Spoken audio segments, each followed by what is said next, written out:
This is Vincent Crowley, and I'll see you in the Tampa Morgue.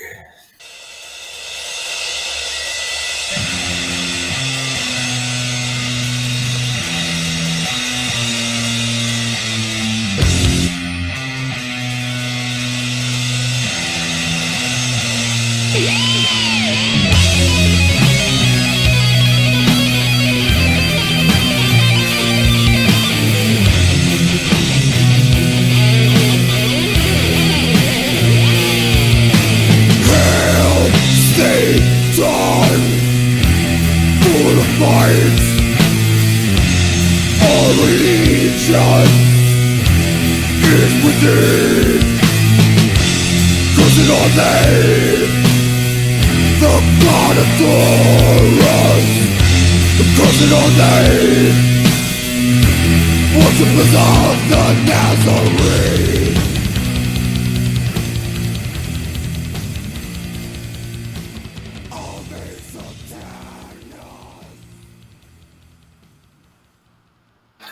What's up, and thank you for listening to the Tampa Morgue. This is Tony, and we are fucking jinxed, Ed. This is the second time. I mean, this is like, first of all, we have with us the one and only Vincent Crowley. Thank you, Vincent, for coming on. We actually recorded 20 minutes with Vincent, but all my power in the neighborhood went off, so I apologize, guys. He is the Dark Overlord. I'm telling you, man. It's good to be here, man. That was hilarious, actually. Now, if I could disappear again, just keep on recording. We're just going to fucking run with it and see what happens. Maybe it'll be the Ed and Vincent show. But, yeah, so, we have Vincent Crowley with us, and we're totally excited about that. So let's start it off. Ed, how's everything over in Tampa? I know you missed the storm. Yep, minimal damage. Minimal damage. Go, man. And so, Vincent, before we start off, how are you doing, man? Everything good on your end? I am doing great. Hope you guys are too. Yes, indeed, man. So we're going to start out early in your career, and then we're going to work our way in. But so you were born in Pittsburgh, and then you moved to Tampa in high school, right? Yes. Yeah. Well, like I said, my family moved around a lot when I was younger. I ended up in Detroit when I was like in first grade, stayed there till about almost 17, and then we relocated to Tampa.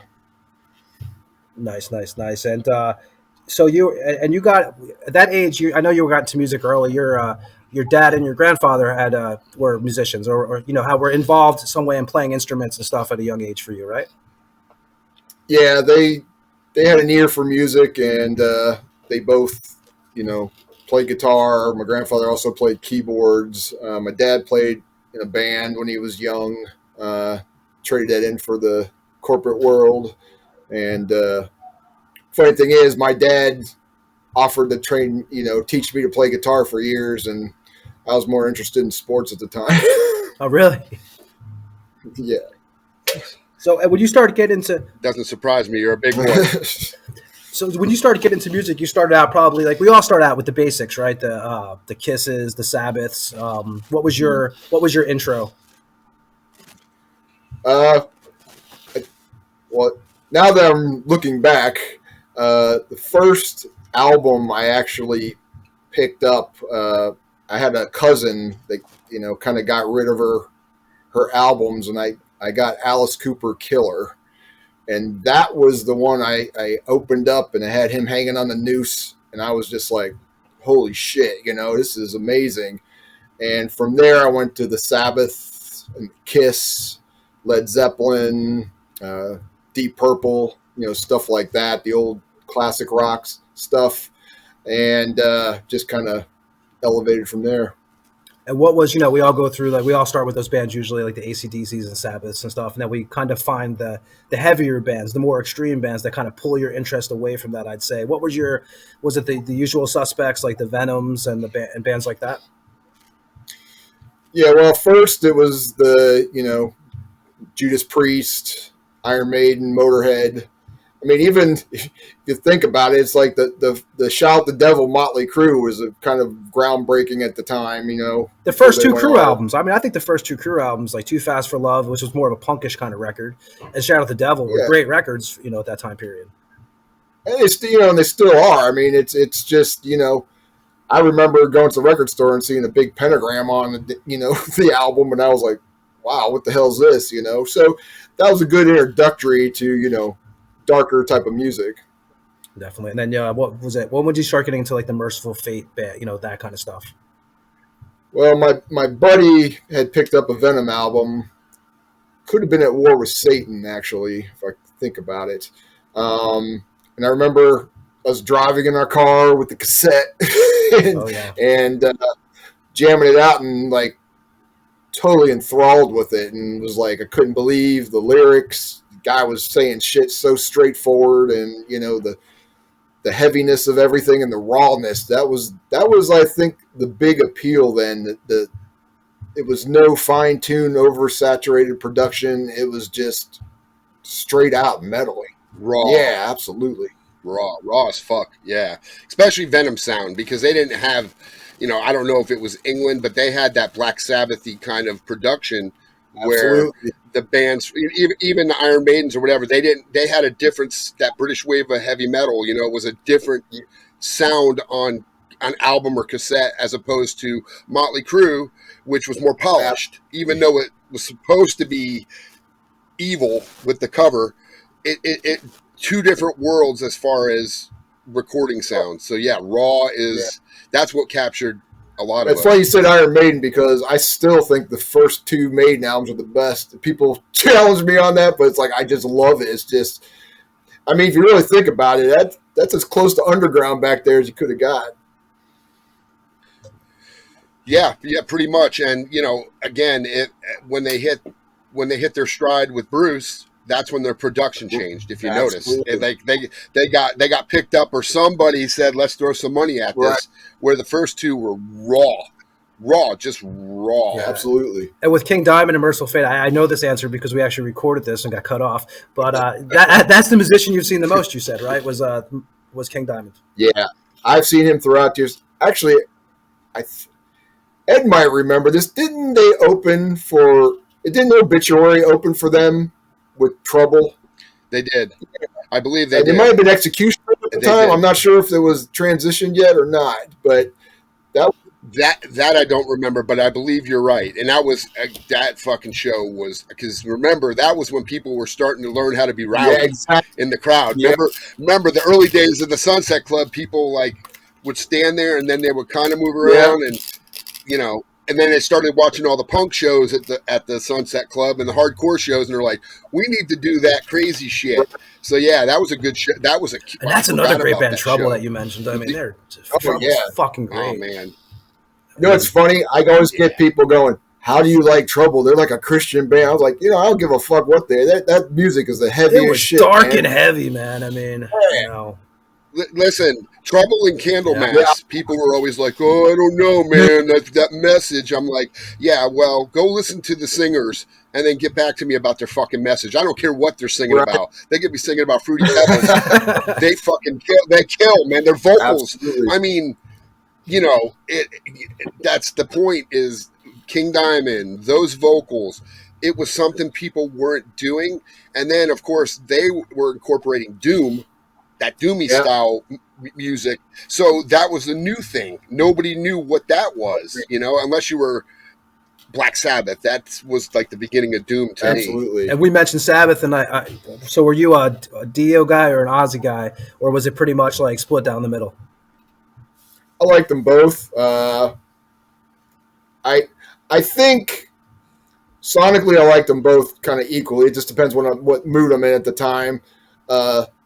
Stage show wise, I definitely like Dio. He definitely, when he joined that band, he made it evil. He definitely brought that needed sense of attitude for the band.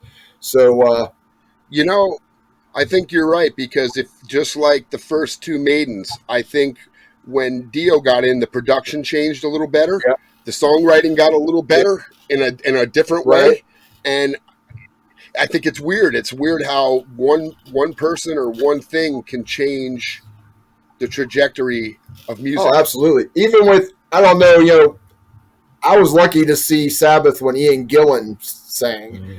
And And Born Again to me is one of their best albums. That thing. And that's an underrated record. A lot of people don't give that a chance even.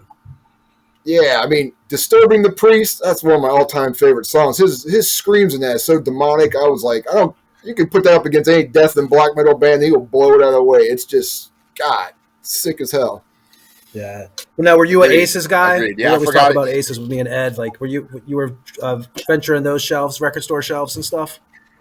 Oh, absolutely. I mean, Ed probably knows Brian Kenyon, who used to work up.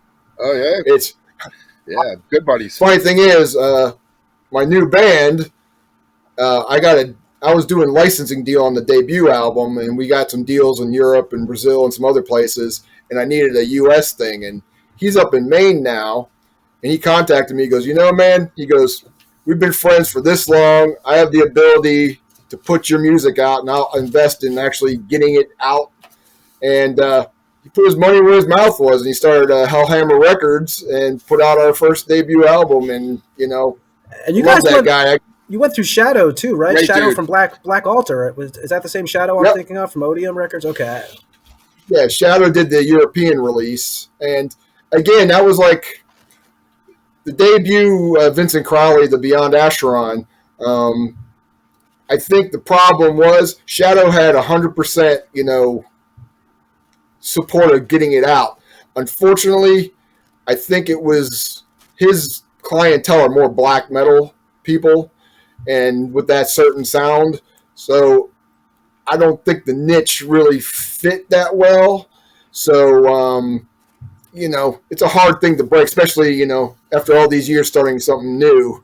So, but they put 100% into promoting it and trying to get it out and, got it started good enough where we got signed to Hammerheart Records, which, they have distribution through Napalm Records now, so we'll actually get in a lot more, And who was your Brazilian label? Was that Black Seal? Am I correct? Yeah, Black Seal. Okay. And then we got a Latin American one, Thrash Shirts, who's doing it all over Latin America. Yeah, we'll definitely get to that record. That's a great record. Now, when you first started getting into music, I know I had heard that Ben, which we all know Ben Meyer, of course. Ben Meyer's a legend in Tampa, and he had a big part of your journey, right? Oh, absolutely. I just was talking about this with somebody. When I first moved to Tampa, again, I didn't know anybody. I was just trying to kind of figure things out. And Ruby's Pub, I know Ed's heard of that or been there.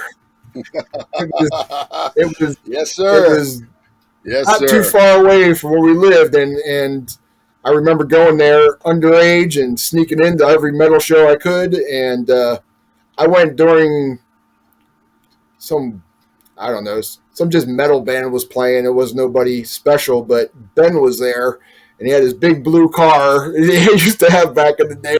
Oh my God, yeah, the boat. And I met him, and he, introduced himself, and we started talking about metal. And he goes, "Hey, you might dig my band." He goes, "We just recorded an album for Metal Blade." He goes, "I actually have it in the car. That's a tape of it."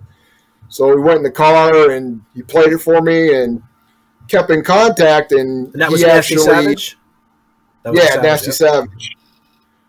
And started hanging out, and he actually started giving me some guitar lessons and teaching me Nasty Savage songs. And he actually was the first one to take me to like the metal scene around there. He took me to the Brandon's show, the infamous one with Morbid Angel and Massacre, and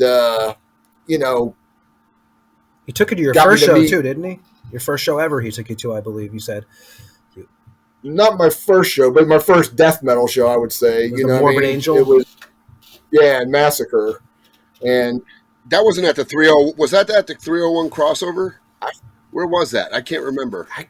I don't know. It was when Chuck and Cam and Chuck were having those disputes, and he pulled out the dummy.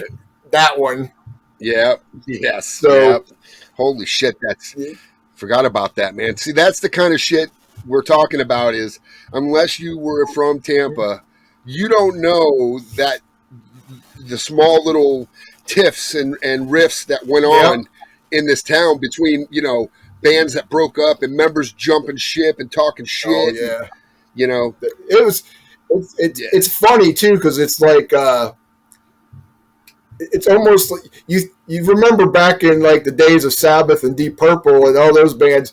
It was like the same thing, just like in like L.A. You know, you have a small group of musicians. I mean, there's a lot, but they change bands, they mix up stuff, they do other projects, and that's what Tampa was too. You know. Well, we were talking earlier, the Sunset Club. When you walked in there, you didn't realize you were standing next to Dave Vincent and Glenn Benton and Mike Browning and all these people because they were just starting out in bands, so they weren't who they are today. Right. So you're standing amongst everybody who's everybody today, right. And everybody was out there, the Ravages, the Executioners, the Amons before they were big bands. And Ed, we were talking yesterday with even Vincent those guys. Vincent, actually, we were saying he brought up Mike Browning that you brought up a band, Entity. That's how you got involved with Mike, right? I believe, Vincent. Yeah. No, Mike wasn't. Our Dave Sawyer, Mike Poindexter, like the dudes we went to school with were. That was the beginning of. I guess it would be death metal, right? Because it had a death metal overtone to it, sort of. For sure, more thrashy. Yeah, you actually, I just got back with. You remember Mark Cox? That did. Yes, sir. Yeah. I've been in contact with him the last few years again, and you know it's cool to see him doing good and stuff. But it's just we were like, I mean, let's face it, we were a bunch of fucking younger people that didn't really know what the fuck we were doing, but we were trying to do it. You know, everyone had different kind of likes, but we're kind of like similar in ways too, which made it kind of unorganized. I remember like, you know, I wanted to do like the old Slayer with the fucking leather and black spikes and shit, and Dave wanted to do like a hardcore type thing with, you know, Doc Martens and shit. It was so funny. And then you hear some of those recordings, it's like, God, were tuners around back then? it was yeah, exactly. But it was a cool thing because as kids, you know, we didn't have anything to go by, but, you know, we brought up Vinyl Fever. Yeah. Unless, you know, we rode our bikes or my buddy had a motorcycle and it didn't have headlights and I would sneak it on the road, the back roads from Northdale to fucking Vinyl Fever on Fletcher, go in there with a backpack, buy a bunch of fucking shit like Sacred Reich and all this stuff that was like underground. You didn't know who they were, but the fucking cover looked killer. Or in the demo bin, you were seeing all these bands that you didn't know about, and you're like, and the guy would tell you at the counter, yeah, this is a band from here, and they're heavy metal, you know, whatever, and you would go, oh, and you leave with 50 pounds on your back on a motorcycle riding back, and you're sitting there for hours going, holy shit, my mind is blown, because of all this stuff that you never knew existed. No. Well, the fun thing about Entity was, you know, when I left the band and well, to kind of give a step ladder to that, Mike Browning did an intro for us. I think we played this place called, was it Teens or some kind of club that was like a underage type like place. I think it was on. God damn, I think it was Teens. But I remember it. I remember what you're talking about. It was like. It was a weird ass club. Yeah, and Mike introduced the band, and that's why I kind of like, because I was talking to him at shows and stuff, and I didn't know him that great. And then funny thing after that, they were still doing Incubus, and Gino had got kicked out of the band, and Sterling, Mike gave Sterling my number to call to try out. Now, I wasn't even close to being as good as Gino. Gino was amazing, guitarist. Right. That never panned out, but when Mike joined Nocturnus, or formed Nocturnus, he got a hold of me. We started playing together, and a lot of those songs from Entity became Nocturnus songs. And then when Nocturnus broke up, some of this stuff became Acheron songs. And you guys had that 87 demo. It was you, Richard Bateman. We were talking about him the other day, Ed, right? From Purgatory, Nasty Savage, obviously, Gino Marino, and Mike. Like I said, how was the early, like you remember the early days of Acheron? How long were you actually with that band? With Acheron? Yeah. Or Nocturnus? Nocturnus, I mean, because I know you guys did the 87 demo. Yeah, it was only like a year. Yeah, it was maybe a little bit more than a year and a half, but I think it was a full year. It was a lot of stuff and crammed up, and that was the biggest learning experience. I mean, jamming with Mike, just that, what he had done. Bateman had done Agent Steel at the time, and Purgatory that became Iced Earth later. So I learned a lot from them, and the fact is, I sucked. I was like, I was playing guitar leads like, Millie from Creator back then. It's just, I had songs. We had this chemistry together, and it clicked. But it actually propelled me to, go do Acheron. I was going to ask you, did you know that, like, we all have certain personalities, and sometimes with bands, it's like, did you know you want to do your own thing, like something like a little more to what your mind had an image of, basically? Yeah, because it's like, even an Entity is kind of like, I wrote the lyrics, I wrote the music, and,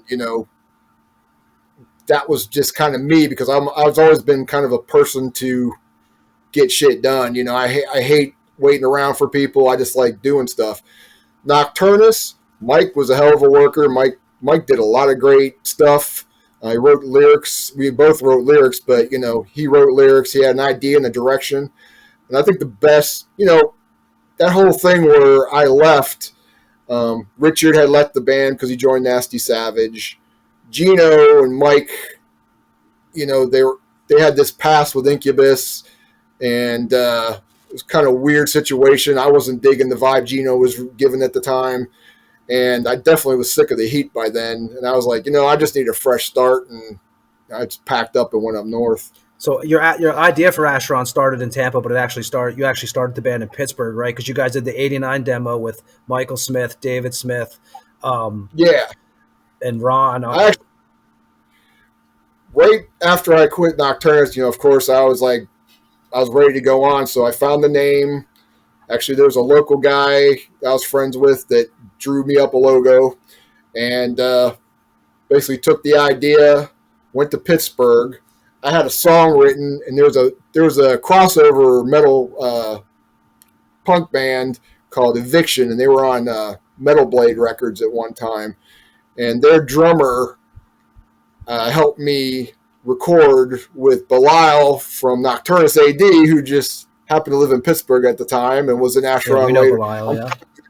This incestuous membership of musicians is all over the place. And we put out like a song. It wasn't officially released, but that's the beginning of the, starting everything out. I can remember, we brought this up earlier about People's Storage. Mm-hmm. And, driving through there, and you guys were right there when you made that turn to the main aisle, and the doors would be open, and Mike Browning with the triple 666, drum kit, the kicks. I can remember, you guys had such an eclectic group of musicians that played with you. Mike Estes, right? Yeah. Well, he wasn't at the time. That's when that Vincent Breeding guy was in the band, and it was Tony Black was Pete Slate. Yeah, well, Slate was in there at first. Slate and Tony Black, they were both in it. Then Pete left because Pete lived far away. He didn't move up there with like Tony did, and Pete didn't really get into all the satanic stuff that we were getting into. He was into some other stuff. So. Still cool, it's just, we got Vincent Breeding, and that was definitely a special time, because that was probably the most rambunctious time, because we got into all kinds of shit and had death threats and church organizations after. It was like great times. I miss those days. There was a different world, right? Well, see, I can remember at the was it the Tampa Bay Metal Awards? One of our close friends was you were doing in the middle of your show. You always did the little seance with the girl, and I remember me and Dave were out in the crowd just sitting there watching, and I believe it was Tim Mitchell, and he was taunting you from the crowd, and next thing you know, I remember getting soldier blocked, and I'm like, what the fuck? And you turned around and looked at me, and all of a sudden I looked, I seen feet, and Tim Mitchell was on his fucking back, and I was like, this is what metal is about. Because then you walk back up on stage, and by that time you were like, "Fuck this!" The whole seance thing. You ruined it. Bass. And I remember you just standing there with your bass the whole time, looking out where we were the whole time, just playing and singing. I was like, "That's fucking metal right there." That's why that it's legendary. Because if you didn't see it and you didn't know, it was one of those things that you had to be there. And there were so many of those moments in Tampa. Yeah, for sure. And so many bands that played at People's Storage, the Jenna Torturers, Disincarnate. Man, I just a million of them, man. Morbid Angel. I don't know if Nocturnus. Eulogy, yeah, man. That was, listen, man, I remember practicing alongside of them thinking, because with Dave Sawyer and my boy Mikey Hazelrig, Goat fan, Goat fan, and we would play these songs going, what are we doing? We're nothing like these fucking, gods out here. What are we doing? But, you kept doing it because you always thought you could be good. And then when the dudes left, yeah, man, and when Bearden left Eulogy and, and they come over and got me, and then they got Dave later. Mm-hmm. Yeah, that was my jumping off point. And we all have that. Yeah. That point where we start. I think my big influence being there was, I don't care what time of the day you were there, Pete from Morbid Angel would always be there practicing with his triggers and his speakers. And and the fucking door rolled right up, wide open, just fucking jamming. I mean, it was amazing. And, like you said, Disincarnate, and I remember one time somebody, because you know how James is, he kind of freaks out sometimes, and someone drove real fast and he pulled a gun out, this little gun on, like, oh, motherfucker. I'm like, damn, dude. Oh, man. Yeah, I got a story about that guy I'll share one day. But, yeah, I literally, he came back looking for me with a bat. Oh, damn. Because I'll share it because it's you'll understand. They remember we used to have promo pictures for the bands, right, and they would sign them at the shows. We had one on the wall of Disincarnate, and Dave thought it would be funny to carve James's face out because he always had a little thing with James. It wasn't to be rude, but when I showed up at practice, I think it was him and the drummer or somebody were like, you could see they were, and Dave was always a kind of talk shit, but be hiding in a corner. Right. And he's shaking. I'm like, what the fuck? He's like, dude, James came over here and he saw the picture and he starts flipping out. And, no, they're in the middle of fucking jamming, and I'm over there kicking that metal door. Right. And the band stops and he opens up the door, and I said, hey, bro, I cut it out. What are you going to do about it? Oh, dude, that's not cool. And I'm like, fuck you, bro. You don't come into my room. And you know what I mean? But that was James. James was a little weird back then. And I love James. I got nothing against James.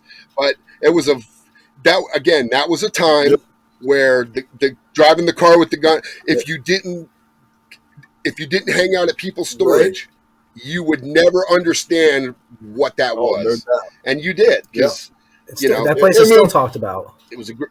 Yeah, even like it's a great period of time. The old Sunset Club. I mean, I remember we did one of the shows we did with Nocturnus. Bateman had played with that band Agent Steel, and those guys for some reason relocated to Florida, and the whole show they kept fucking with Richard, and it ended up like after the show, like Big Conf, they had some of the roadies there, and man, there was like fights everywhere outside. I mean, and one person getting punched, one person getting slammed. I mean, it was chaos when chaos hit, man. It was fucking crazy times. And now everybody's on their cell phone. That's because, exactly. Well, I mean, there was another club kind of like that, a little bigger. Remember the Volley Club? Oh yeah, and that was one of those places that shit could get out of control real fucking fast at the Volley Club. It's weird. It's in that little triangle of fucking Nebraska, Florida Avenue, and Fletcher. That little fucking area of town had clubs that, and as shit became more extreme with death metal, it got more brutal at those shows. I really think, I mean, you had that almost like the beginning of punk, I think the early days was kind of like that where, then punk got bigger and they got a bigger audience, and then it just went away. Luckily for us, it just kind of submerged for a little bit and came back. But yeah, those old days, man, it was as raw as it could be. Yeah. Well, I remember going to see DRI and Creator opened, and you go back a few years, that never would have happened because they were nothing like each other, Right. and that was when that was the four of a kind tour, and that was what drove me to go to Turtles or Tracks, whatever it was, right there at Waters and Dale Mabry. I walked in there and I said, "What is this Creator?" And in the bargain bin was Flag of Hate and. And I'm grabbing all these then I'm seeing Sodom in the Sign of Evil and all these things I never knew about. Like, and $2.99, bargain because nobody was buying them. So they were trying to discount them. And that's how you learned about bands because you're like, DRI was huge. Mm-hmm. They were always huge. Even from before crossover, they were that's kind of what I think that's what turned them from being full on hardcore to kind of thrash. And, but the bands they always took out were not your typical punk bands. They took out metal bands, and that's where you learned about stuff. And that's how we all learned. I mean, I went into Tracks, and then we talked about this on one of the episodes. You started just looking at album covers and band names, and if the album cover and the band name look killer, fuck it, we're buying it. And then you would get lucky. Yeah, absolutely. You would get lucky. I mean, I remember, when like you mentioned Creator. There was a mall in Tampa. It's on Fletcher. I can't remember what that was called, but they had a T-shirt place in the middle. And I remember when they first got Creator and Destruction shirts. And I was like, I can't believe this is actually at this place. And every once in a while, they get some obscure band. And that's when you kind of knew this underground was starting to emerge. And it was good times, man, because it was still raw. It was still kind of almost bootleggish, but it was available. Cool to see. Yeah, exactly. It was available. So you got. Well, I can remember, like you were talking about. My mom gave me $20, and me and Tony are from New Jersey originally. So I went into Sam Goody, and my mom waited outside, and I went in and black metal Venom on LP. And Hello 8's on cassette. And I remember walking out with the bag and my mom going, what'd you buy? And I'm like, And when I pulled out the Venom cover, and if you remember, the fucking pentagram on the back and the front of the black metal record, she's like, what is... And then Slayer, obviously the fucking fire and the body, and she's like, oh, no. And she looks back, she goes, that $20, I think... Started you out. What I think she used the word ruined at the time. But yeah, I mean, there's a starting point for all of us. And, even though the old school stuff, I think you were right. Talking about Venom, remember 1997, we were at the Milwaukee Metal Fest. And I remember me and you were having a conversation upstairs. And right as we're talking, I remember me and you heard that explosion when Venom started. And I think we both shit our pants because it caught us so off guard. And I remember we looked at each other and we were like, all right, man. And we just walked right up to the front because they were a band.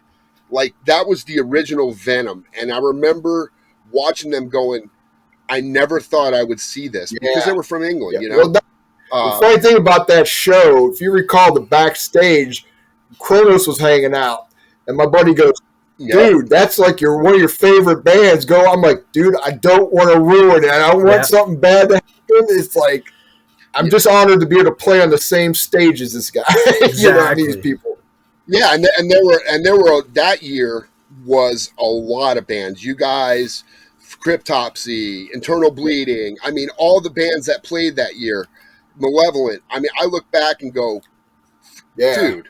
You got to think about, like, I'm glad they brought it back this year, but if you didn't get to play Milwaukee Metal Fest, you don't know what it's like to be in a death metal or extreme metal band because that was the pinnacle of a career is if you got asked to play the Milwaukee Metal Fest. Absolutely. I think that year, too, SOD played, I'm pretty sure, that same weekend. I think they played the next night. Yeah. It was an incredible weekend. That was the beautiful part is as a band, they let you come watch the next night, too. Right. It's definitely a bonus, So, yeah, man, because there were times where, because the next year I played, Merciful Fate played. Mm-hmm. So I'm like, okay, let me make sure I get this right. I get to see Venom last year, and I did it with Brutality. This year I'm in Diabolic, and I get to play it again because you never get to play back to back. Right. You know, they never did that, but I was in a new band. So now I'm getting to see Merciful Fate, and I'm just like, it's priceless. And that era, 1998 Merciful Fate, you know what I mean? They still were resurging, and Michael Denner, it was crazy how long ago. You know, they were all in the band. You know, yeah, man. You know what's funny about Milwaukee? We played it 3 times. We played them twice in the 90s and once in the 2000s. The last year they did it before they came back, they had so many great bands, but the attendance was like bands. Nothing was there. And we actually played, for some dumb reason, that band God Forbid was playing, and they had a good label. They were in Milwaukee. Goes, you're going to headline the night. I'm like, why would we headline if, you know, God Forbid's playing? You know, it's ridiculous. And they're like, oh, right. They just want to be. And to make a long story short, they end their show going, have a great night, drive home safe. So we come on stage and there's 5 people, literally 5. Fuck. Oh, and we played 3 songs. I think that's the most money we made for 3 songs in my life. I was like, that's so ridiculous. But it was like real sad to see what a decline it took after all those years. That's crazy. So yeah, because the beginning times were all the bands that were like, you never thought you would see all those bands in one place. You know what I mean? Because that was the thing. You wouldn't see Morbid Angel and Deicide in the same venue. It just didn't happen. But that's the period of time when you would see Obituary and this and that and this and that all on one bill, even though it was different stages. But it was like, you know, I mean, again, then I think that's what's, you know, aside from, you know, Wacken and the other big ones from Europe that have since been gone. The ones Venom fucking played 100,000 people way back then, and you know, it's just one of those things that we didn't do that here. We did Milwaukee. Right. Now there's festivals everywhere. Maryland, now it's like a thing. Yeah, now, but if you were not blessed enough to play it, that means you probably weren't popular, or you know, you weren't known, you know. And and like I remember seeing you guys that night, and I was just like, you know, watching these bands, you know, and seeing what goes on behind the scenes. Yeah. That's the thing too, is fans don't get to see, like me watching Danny Filth downstairs. You know, Venom brought them for that show. Right. They wanted him. That was why Venom played. Said, if you bring Cradle of Filth, we'll play. And he had no makeup, and he's screaming downstairs about he's not doing an interview without his makeup. And I'm like, dude, it's cassette. Nobody can fucking see you. And I'm like looking at this dude as I'm walking by to walk through that. Remember the parking lot? How fucking, you know, Rob Barrett's like, hey, dude, you want to use my dual rectifier? You got to come get it out of the van. And I'm walking 2 miles to get a fucking amp. But, you know, just watching all the interviews and how people reacted and how they were, like the actual band members, I was like, wow, this is actually a fucking cool community, because people, they respected each other, even though the world thought they were rivals. They weren't. Well, you know, it's funny, because when I was in Pittsburgh, the very first Deicide Cannibal tour, when they first went on the road together, they came to Pittsburgh, and we were supposed to open for them. Now, right before the show, our drummer's like, he's like, man, I can't get my stuff, because he lived about an hour away. Everybody's pissed off, but, you know, we ended up going to the show, of course. And I was hanging out with the Hoffman brothers, talking to them, because we had met previously in Tampa when I went on vacation on that Amon Morbid Angel show at the Sunset Club. So we remembered each other, started talking, and Glenn came around talking to Glenn, and Glenn had all this fucking meat in his. I think he had a Camaro then. They were like doing the old school tour. Weren't they stuffing the mannequins with meat at one time or some shit like that? I think they did that in Tampa with the pit bulls and stuff. Yeah. But the funny thing was, you know, the show began, and remember, this is Deicide and Cannibal Corpse. I'm talking, besides the bands, there was probably 5 people there, and it was like it was a joke that these bands didn't have more people there. I mean, their album had come out and stuff, But they played their set. They fucking were cool. I mean, even before the show, we said something about our drummer having problems, and the guys in Cannibal were like, "Hey, man, we got our van. We'll go pick it up for you." That's the kind of people awesome. They were. You know? Right. That's great. Absolutely.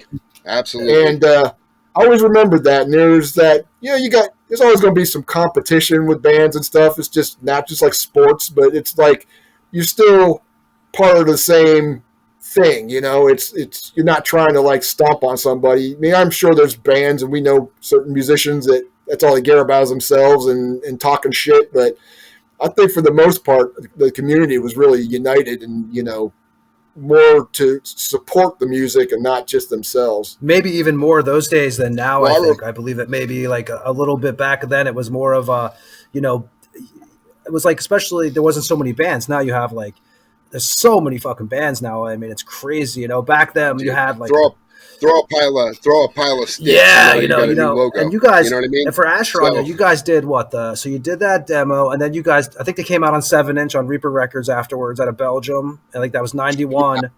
Yeah. You guys did a rehearsal tape where you did some covers. You did a Bathory cover. You did what else did you guys do? Celtic Frost cover, that's right. Then you guys did the 91, which I thought was, so that came out twice, right? You guys released it as a demo. Now, tell me if I'm wrong here. And you guys weren't satisfied with the product for the, because you guys signed to Turbo Music eventually. You guys put out a demo and you re-released it again, I believe, if I'm correct. Is that right? Well, what happened was, here we go with the beginning of the great record label adventures. Yeah. We recorded Rites of the Black Mass as a demo in Pittsburgh. Our singer had gotten in trouble with the law and ended up having to do some prison time. And that was Mike Smith, the one from the original demo? Yeah. Okay. Yeah, so I took over vocals. So I was a newbie, I was still feeling out what I wanted to do. So Turbo Records from Germany contacted me, and at that point, actually, I had moved back to Florida. I was living in Orlando at the time, though, and I was playing with Pete Slate, who's in Druid Lord now. And Incubus he played in too, right? Yeah, and we were doing a band called Mythos that, we did for a little while, but when Turbo contacted us, they were like, we'd like you to get Acheron back together and put out that album. And we're like, well, I was like, it was a demo. He goes, well, we're going to put you in Morrisound Studios with Scott Burns. Was that your first time in Morrisound? Yeah. Well, no, I actually been there. Actually, Ben Meyer, he had taken me there one time, I think when Death was recording, and Agent Steel was recording one time. I'd been there, a couple times with him, just hanging out. But that was the first time we actually recorded. And the record label, being the cheap bastards they said, well, keep the drum tracks and just re-record everything else. So, we're young, stupid, wanting to get an album out, so we agreed. And if you guys know Scott, he's a fucking great guy, and he polished it up as much as he could, the drums, and, we recorded the new stuff. And I think unlike a lot of the bands that recorded there, I think maybe because that demo element, it gave us a different sound than the other bands, so it didn't really get lumped in with everything. But Scott was definitely a big part of that, being the way it sounded and everything. And you guys also, you've used him before. You guys were working with that Peter Gilmore, right? He was from the Satanic Church, and you guys he did intros on that re-release, right? I think you guys. The first demo was 10 tracks, and I think when you re-released it was 20 tracks, but it was intro track. Because we were talking about the whole satanic thing, and I think when I left Nocturnus, there was a point I think back then where everybody was either trying not necessarily outdo each other, but I wanted to do the most authentic shit that anybody's done, and when I got involved with the Church of Satan and I was talking to people, my idea was to do a Black Mass concept. So Peter Gilmore, who's now the high priest of the Church of Satan, he said, why don't we use the manuscripts and kind of tweak it lyrically and actually do the ritual live? And I was like, well, that's as authentic as you can fucking get. So the intros kind of some people are going, God, those fucking intros are annoying, but it's a part of the ritual, and everything from beginning to end is the satanic mass. And the funny thing is, not to toot my own horn, but when you see all these people on YouTube, the most satanic albums and shit, they pick half the bands. They're not even satanic and shit. It's a popular vote. Yeah. And it's like, I know what we did back then. Unfortunately, a lot of people don't, but who cares as long as it was done? Yeah. And then you guys. Well, if you were from that time period, you knew who was what and what was what. You know what I mean? Yeah. I mean, obviously some people did it a little more extreme. You guys did it calculated. We're like Glenn. He's no hold barred. His lyrics are just like, well, we know what you're talking about, right? Buddy. Or even older Morbid, because later David got a little more cryptic and more creative with his vocal, with his lyrics. Where like you said, I always liked it because you knew what you were doing. And again, like I said, you had a vocal style that wasn't death metal, wasn't black metal. It was like morphed in between, and it was its own thing. Mm-hmm. So you couldn't be lumped in with the Cookie Monster, what they used to call. Remember, everything. Well, Vincent's voice has such a fucking has like a venom to the end of it. Like when that's one thing I always liked about Acheron. And one thing about you is that you always. So it's funny, you're Detroit, I think of Alice Cooper, right? But you're a songwriter. Like I can tell your songs are structured to like, every song you write, there's the chorus, the verse, they're very well, like it's just a great structure to it. It's not just a bunch of, like now when I listen to bands, I'm like, it's like a talent show. I remember Alice Cooper said a couple years ago is where's the song? But with Acheron, there was always the song. And we'll get to your new album, the Vincent Crowley Band, but it's the same thing there. Right. There's a fucking song on all of it. It's great, man. Every song is actually written in its own way. And I think that's one thing about Acheron that always stood out to me was the songwriting. Yeah, well, that goes back to the old school because it's back in the day, when you get comparisons to like Morbid Angel and the Deicides, which they're great bands. I love them. But we were nothing like that. And I always said I write my music structure more like a Danzig, than a death metal song because it's like and that's the shit. Even Venom and Bathory and stuff. It's like that. There it goes. And sometimes you do something different here and there, but it's pretty structured in similar fashions because that's how the old songs used to be structured. Yeah. Well, you're not trying to play math metal either. That's the problem is everybody tries to fit as many riffs as they can in a 5-second period, and it destroys the sound of the song.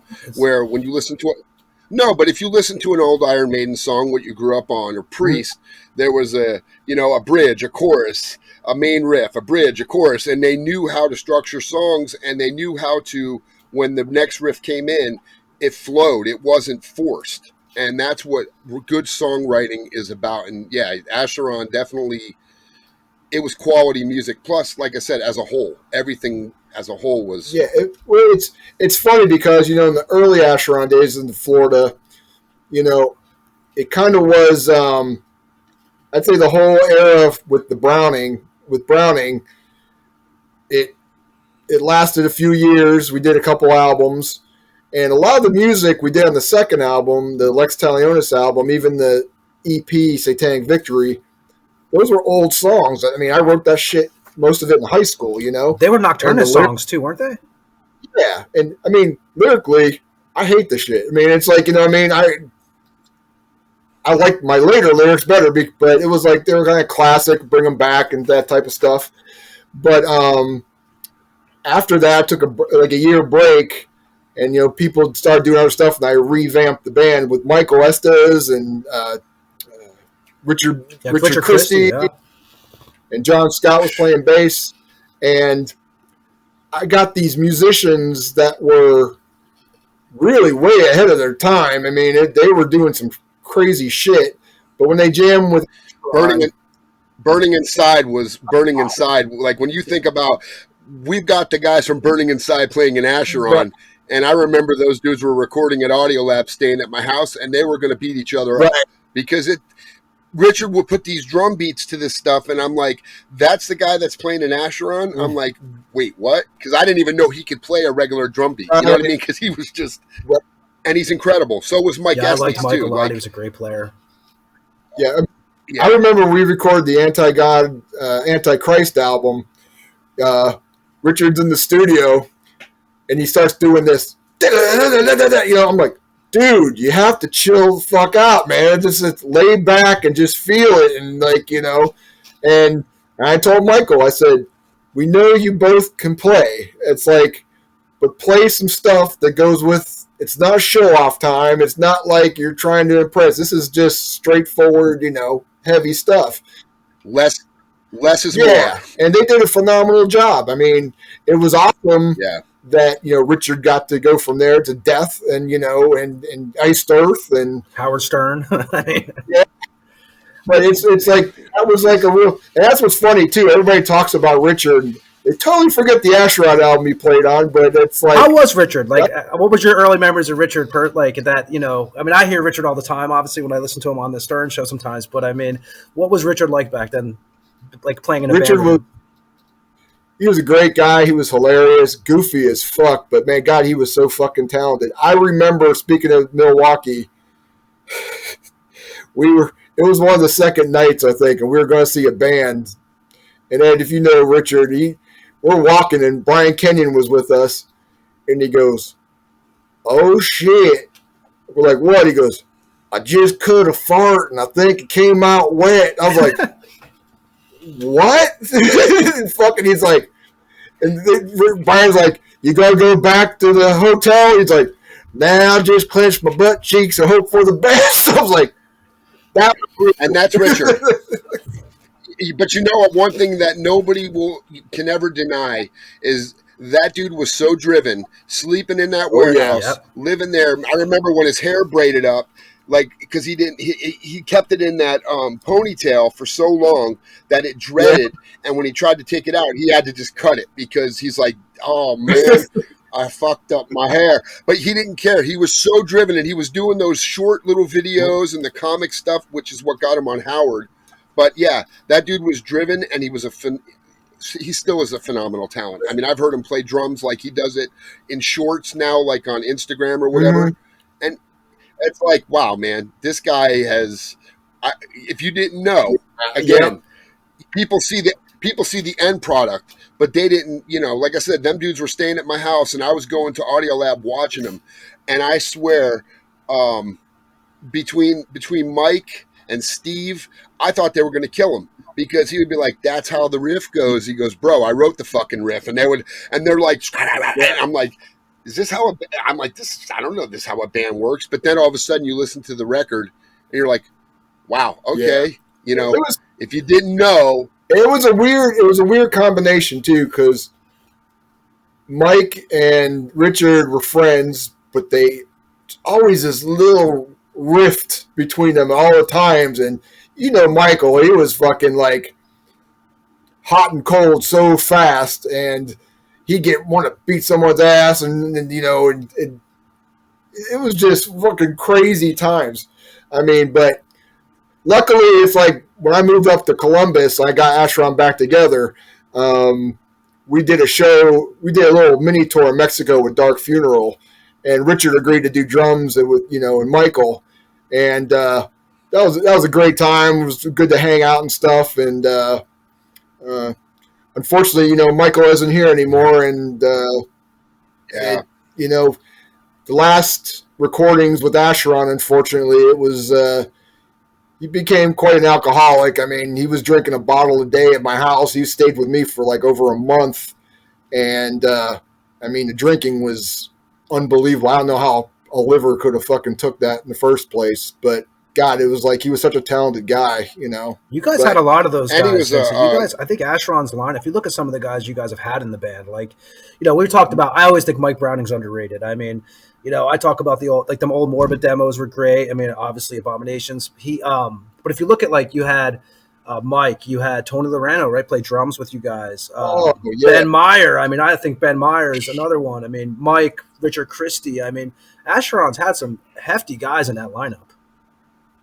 Yeah, I mean, I think after like I said, the Browning lineup, it became kind of an interchangeable band where I was going through musicians so ridiculously. I mean, I had been since the beginning. It's not lie. I mean, it was hard, but during the Browning era, I think we lasted a long time, and the only more solid unit was later on up here, and we didn't really do much with that, except for play live shows at the end.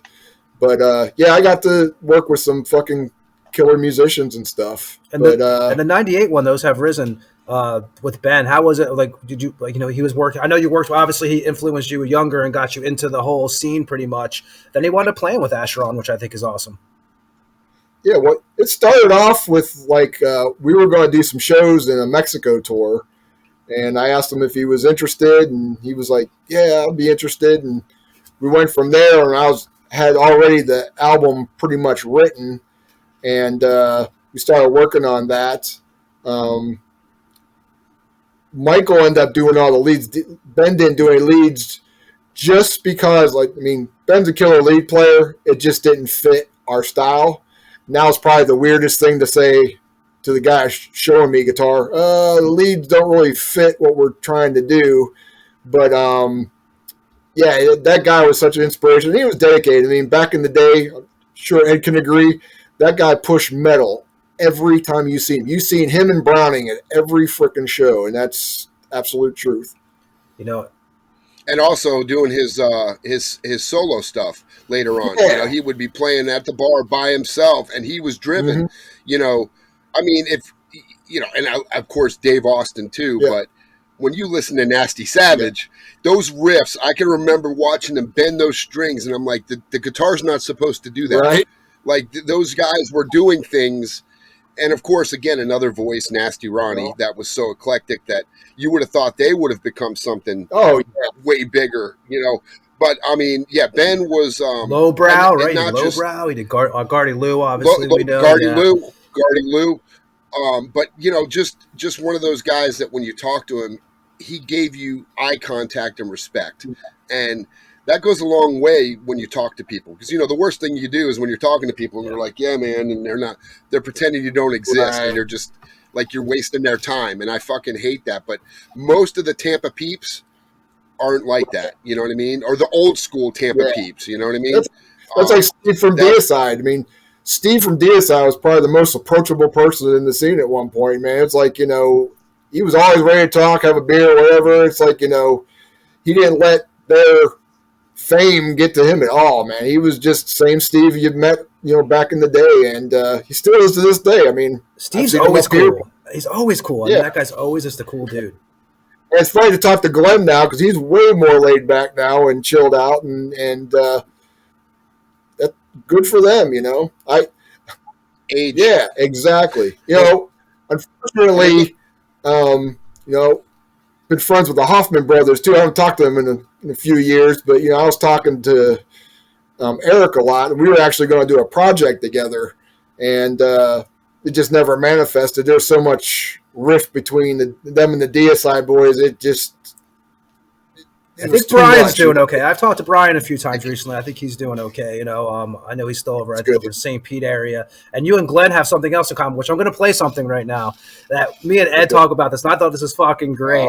And it's going to take you back a little bit. Yeah, this had to be played. I took a little piece of it. I remember. But let me see if I don't fuck up the whole show, since this seems to be okay, ready. I'm going to play something that we're going to talk about this, and you'll know right where it goes when you hear it.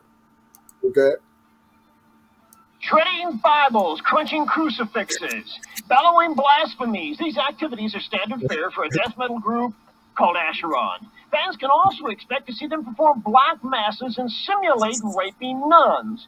Members of the band aren't just a menace to society, they are an evil amalgam of the devil and death metal music.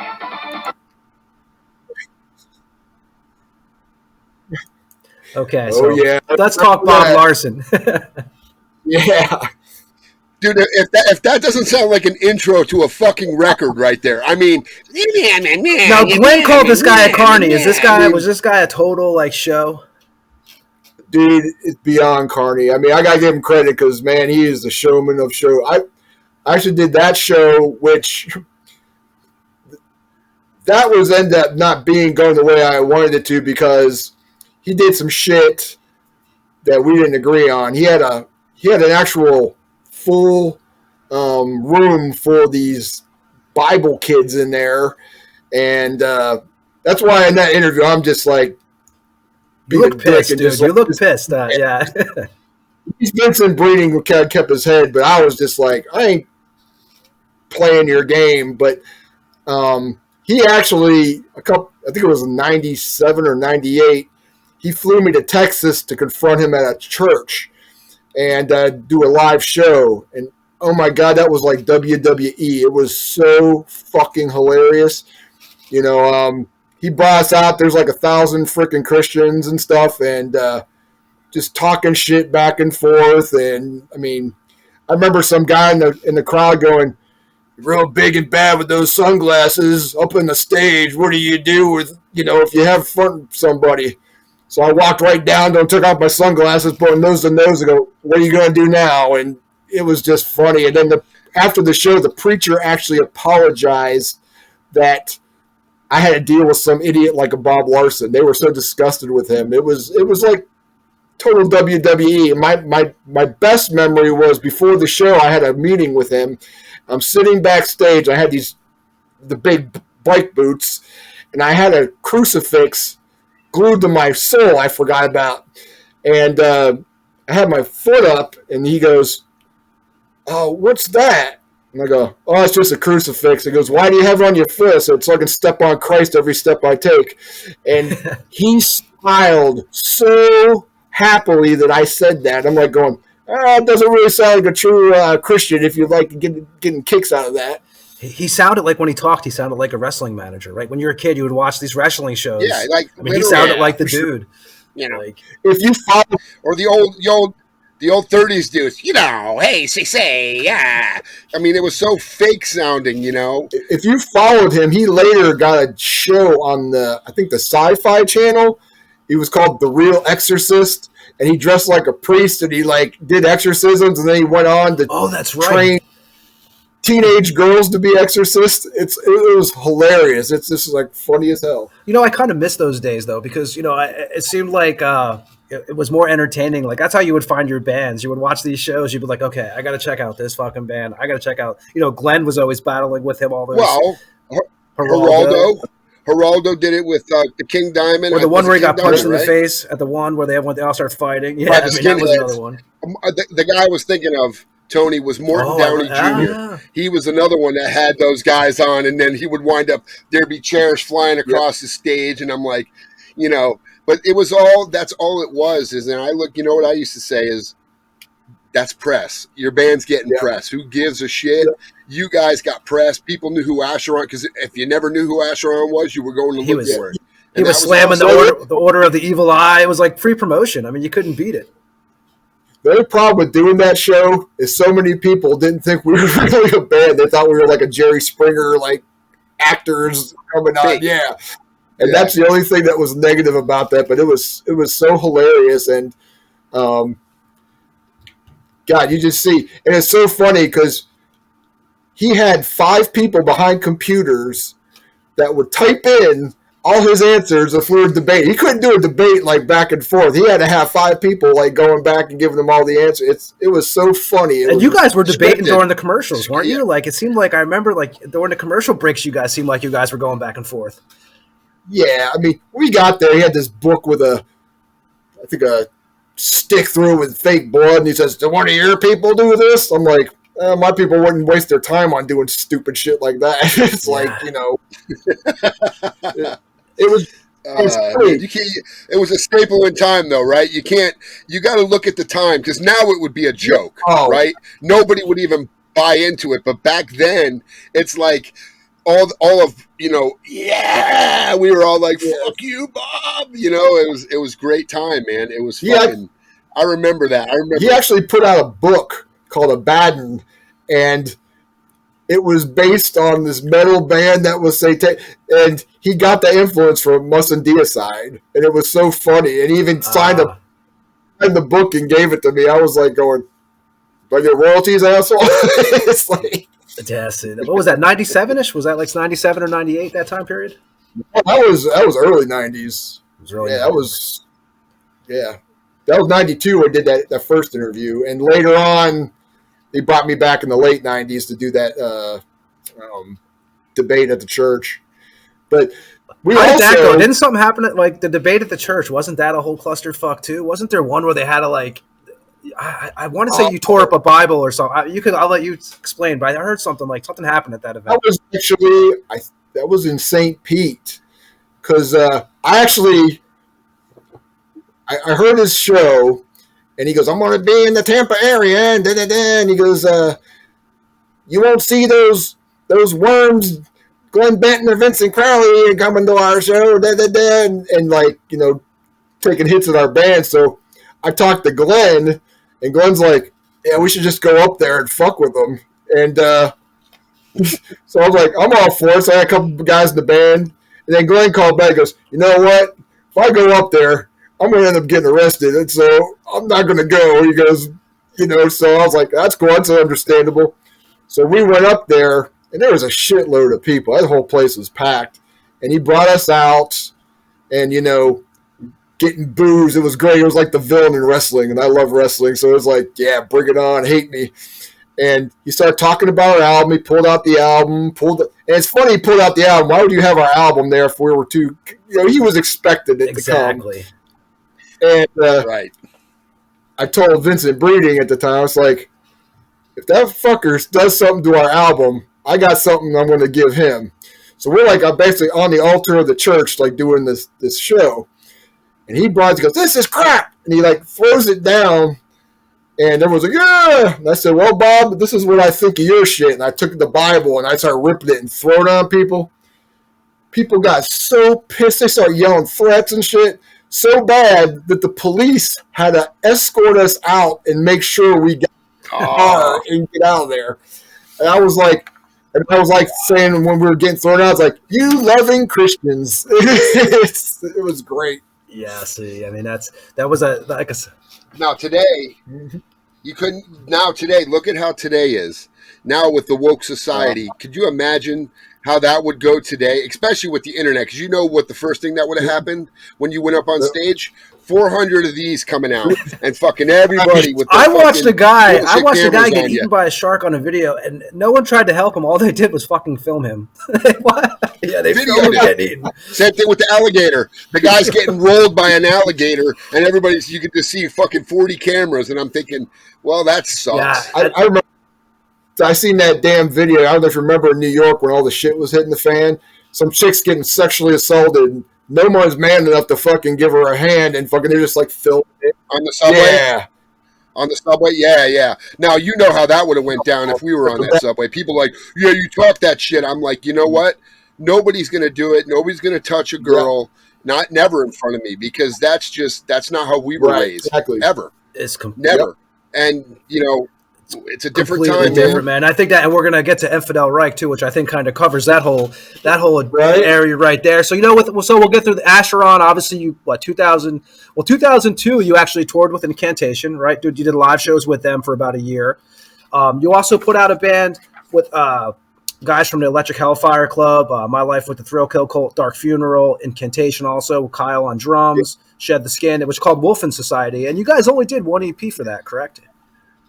Yeah, it was weird because when I moved to Columbus, I didn't think of continuing Acheron. It was kind of like when I moved after Nocturnus, I wanted to kind of start something new.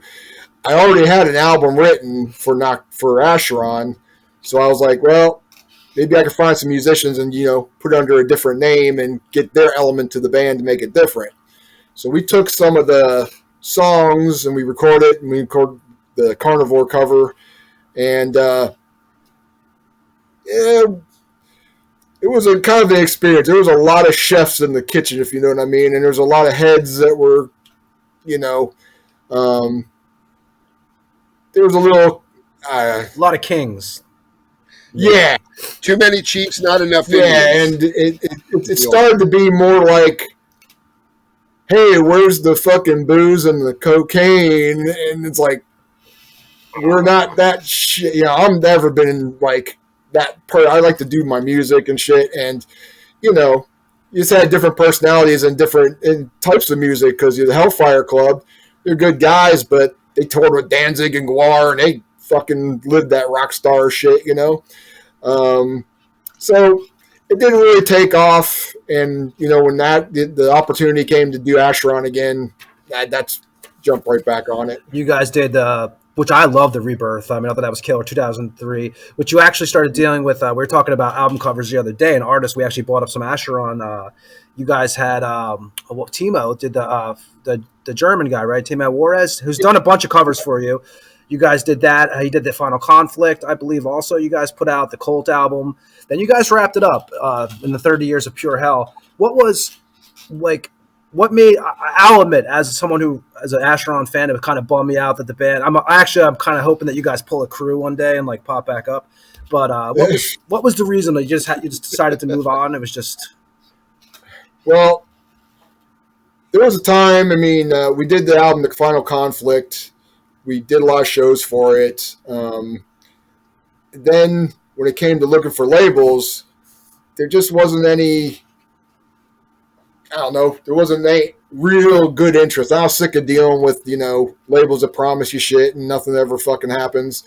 And there's a little tension within the band with me and a certain person. And I was just like, I'm fucking done. And after that happened, less than a year, we just mended the shit and got shit back together and goes, you know what? Let's just do the band.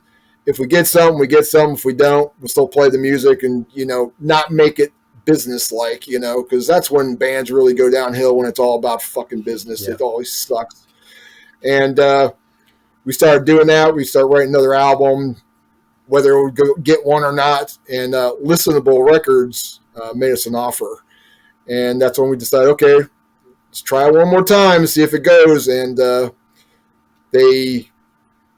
they got Dan Swano to mix and master it. I think that, I know everybody says their last albums are best. We all do that. But I really think that shows Acheron at its height, and it still brought back the old feel of like something in the 90s. And that's what we were going for. And what better note to end on something you really like. And the fact is, how many more songs are you going to sing about Satanism, hating Christianity, hating religion? It just got to the point where I needed to get other outlets out there. And, it doesn't mean I'm not believing the same as I've believed. I think I've expanded that way, but I'm still fucking despise religion. I still resonate to the satanic philosophy, but I don't feel a need to label myself or, vent my frustrations through that anymore, because I think I did it for 30 years. Yeah, no, it makes total sense. Yeah, 30 quality years, actually. Yeah. And the thing with Acheron is it was always, I know, like, reading back old interviews, reading back when I was younger, like, it was pretty, you were always honest, like, this is what that was for that part of his, like, that belief system. That was kind of like the Acheron way, right? That was kind of what that band was for.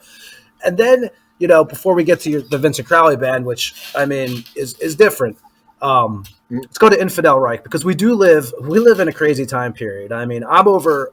It's a little different where I'm at now, because I live in Tampa, but I also live in Lithuania, Eastern Europe.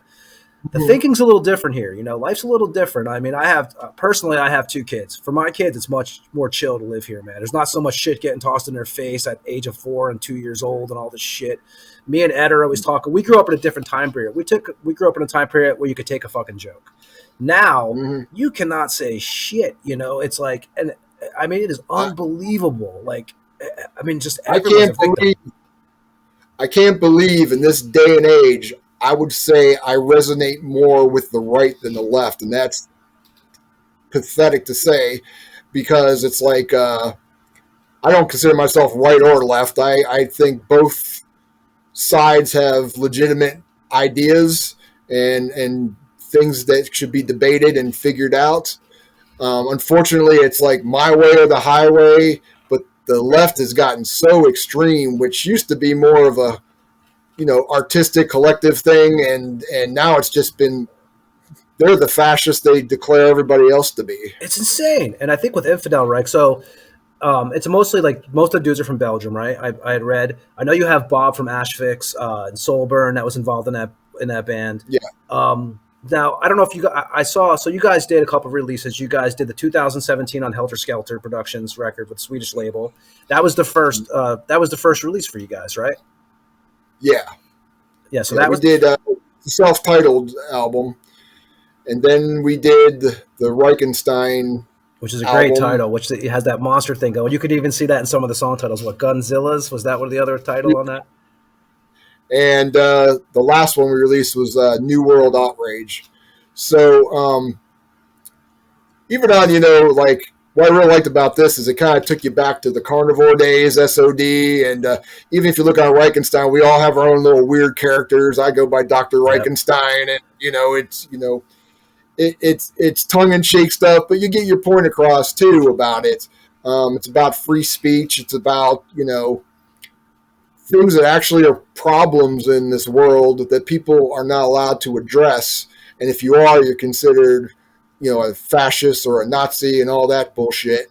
And that's really how we came up with the name, because me and Bob, we played a festival in Holland together. Actually, Cannibal Corpse was there and Behemoth, and it was I forget the name of the festival, but we had been in contact for years in the 90s, trading tapes and stuff. And we were just talking about maybe doing something together, in the future. Well, we got in these big conversations online about how woke and everything is like politically correct and everybody's labeled a Nazi and all this other bullshit. Like Carnivore. Me and Ed were saying, could you imagine Carnivore now? Like people, that's, we all grew up where that was just fucking music. Well, I find it weird to see that, Carnivore AD, right? That's what they're calling themselves. Yeah. They're out there doing it. And then when I see them playing live and I hear some of the songs, I'm like, man, when does the hammer drop? Because I know, if I remember, or maybe I'm misremembering, did you guys get a little bit of blowback from the Infidel Reich at all? Oh. Like, I remember reading somewhere that you guys were like, I thought you put up a post one time and you were like, what the fuck, dude? Like, seriously, did we, like, something about, did we forget how to take a fucking joke and realize that this is just artistic expression? What the fuck happened in this world? Well, the weird thing is, it's like, I'm not ashamed to say this because our last album flopped so fucking bad, but we have such a loyal fan base. And the reason I say it flopped is because the sales were super low due to the fact, we sent everything to the label and they put it up on Bandcamp. And Bandcamp literally told them, if you don't remove this album, we're going to take your whole discography off of Bandcamp. So between that and distributors, and we had tried to make a show over in Europe that we were supposed to be on, and some people petitioned it and got us, thrown off. And we were like, okay, we started this band to kind of show the hypocrisy and how bad the scene is. We kind of deserve this, and we understand why we deserve it. That's why we said, the day someone has the balls to put out the album again and people can embrace it, hey, cool, we'll do it again. But, I think we did what we needed to say, and we proved what we needed to prove. If you read the lyrics, there's nothing fascist or Nazi-like. A lot of tongue-in-cheek. It's...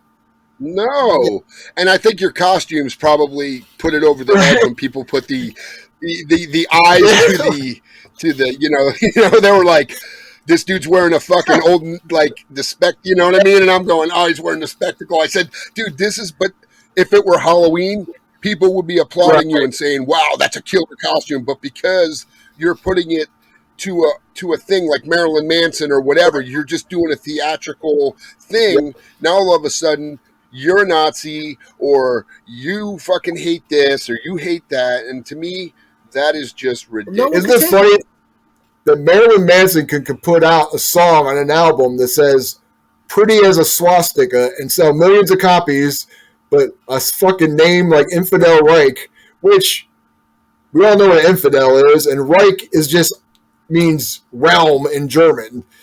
That's why we use it, because we can go, well, if you want to dissect it, that's not what we're saying.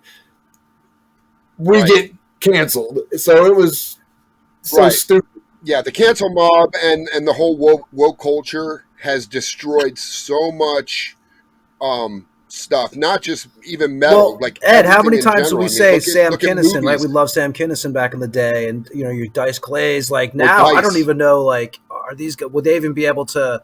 I don't even know. I mean, I try to avoid paying attention to like what's going on half the time because half of it's just bullshit to rot your brain anyway. But I mean, we grew up when you were allowed to be an artist. You know, I mean, because you could make. I remember having,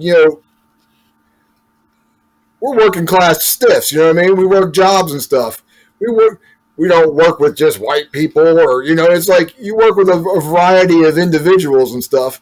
You gotta get along. You learn different shit with people and stuff. You rib each other, and it's fucking funny. It's like, no one took shit fucking seriously back then, and it's like, this new generation. And I'm not saying all the young people, because not all of them are as fucking idiotic as some of these people, but they're getting brainwashed to think a certain way. It's like punk. Punk used to be, let's go question the fucking status quo. Let's question the government. Let's question all this shit that's happening completely in the world. different now. And now it's like, Yep. Let's listen to the government. Let's do everything they say, or you're a piece of shit. And you're and it's like, what the fuck happened to rebellion? What happened to questioning? And reality, that's what Satanism was about. Satan was, he questioned, why should I bow down to you? Why? It's like, these things need to be taught to our children, not like, okay. Thought. Yeah, I won't mention the many things we went through, the whole pandemic shit and all that stuff and the shit that's happening now, but it's like, I get sick that if you say something about something, you're like, oh, you're a Trump supporter, you're a this, you're a that. It's like, can I just have a fucking opinion without being lumped into with anybody? It's stupid. No, it's because they what they do is they pigeonhole you into a position that if you say this, then you are this. And if you don't believe in this, then you must be this. Instead of the fact that we're all different people inside. And that's why I like Dave Chappelle, because they tried to cancel him. And this is a black man who said, do you realize that you're saying these things to me? Yeah. Like, you're not going to cancel me because I'm not going to allow it. And he hasn't allowed it. And he's made more money on the back of it than they ever would have thought, because instead of him bowing out, he pushed forward like everybody should. We should all push forward. You know why? Because if everybody stands up at the same time, I look at the picture where the guy's kneeling and it's all the big people at a table. And then the next one, they said, if everybody just stood up, they wouldn't be able to, they would be flying through the air, because people, they're living off the backs of others that kneel to them. And if everybody just stood up at the same time, I think people are getting tired of it, though. I think we are seeing where it's getting burnt out now. I mean, that's what there's always something's going on. Everyone's offended. Then there's the next thing. Someone smacks someone in the face on TV, or there's always something else. I mean, even here, like in Easter, when I first was here, when the we all know what happened, the pandemic or whatever. It was like the plague here. Now no one gives a shit. What do you got? A cold? You got COVID? It's just like a normal. It's just it's just a weird bunch of shit. You know what I mean? I think people are starting to get tired of it.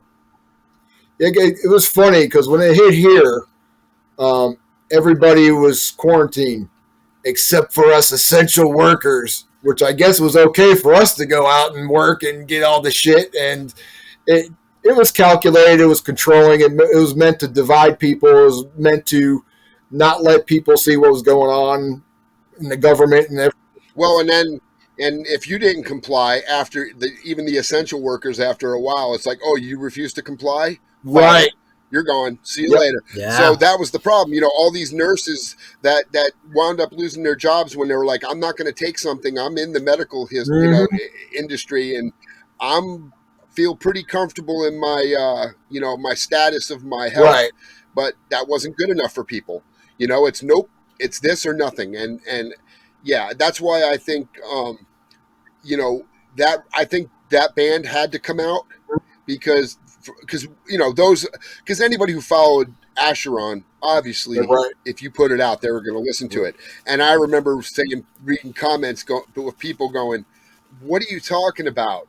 listen to the music. Why are you, that's what it is they have their hands over their ears and they're just looking at the picture. Yeah. And Infidel, we were talking, I know Vincent talked before we got cut off and no one heard the beginning of the show, unfortunately. We talked about Motorhead, and I think with Infidel Reich, you had that Motorhead, that Venom, like fucking just, it was a killer rocking songs, and people just, now, are you guys you guys aren't going to call it quits, right?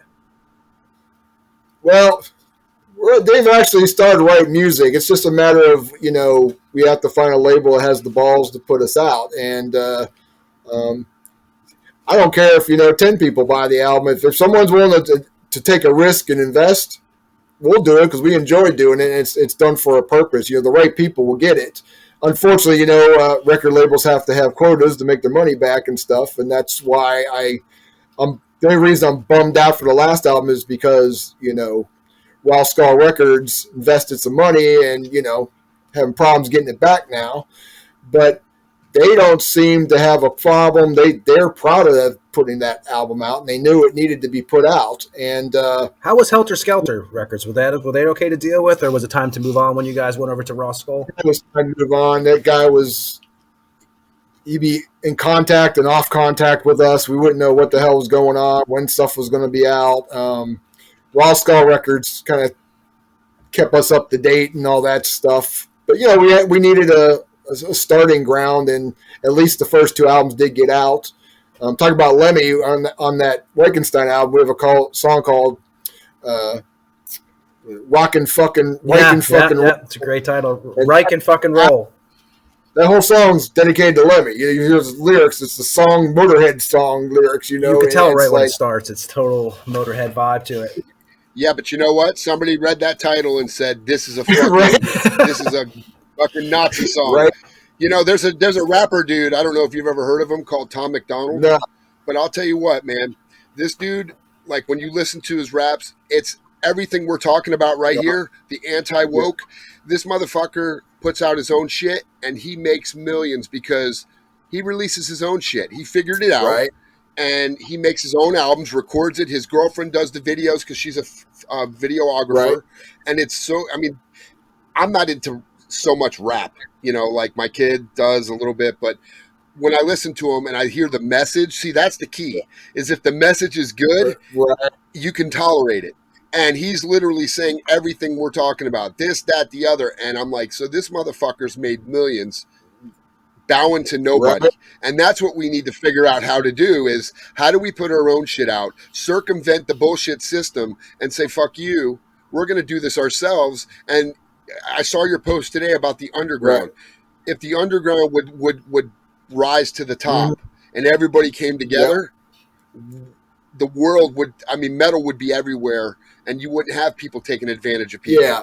You know what I mean? That's the problem, is labels take advantage of bands when they don't know the business, especially these new bands. Oh, absolutely. They haven't been through what we've been through, getting signed and getting fucked and being told you're going to do these tours and then you make no money.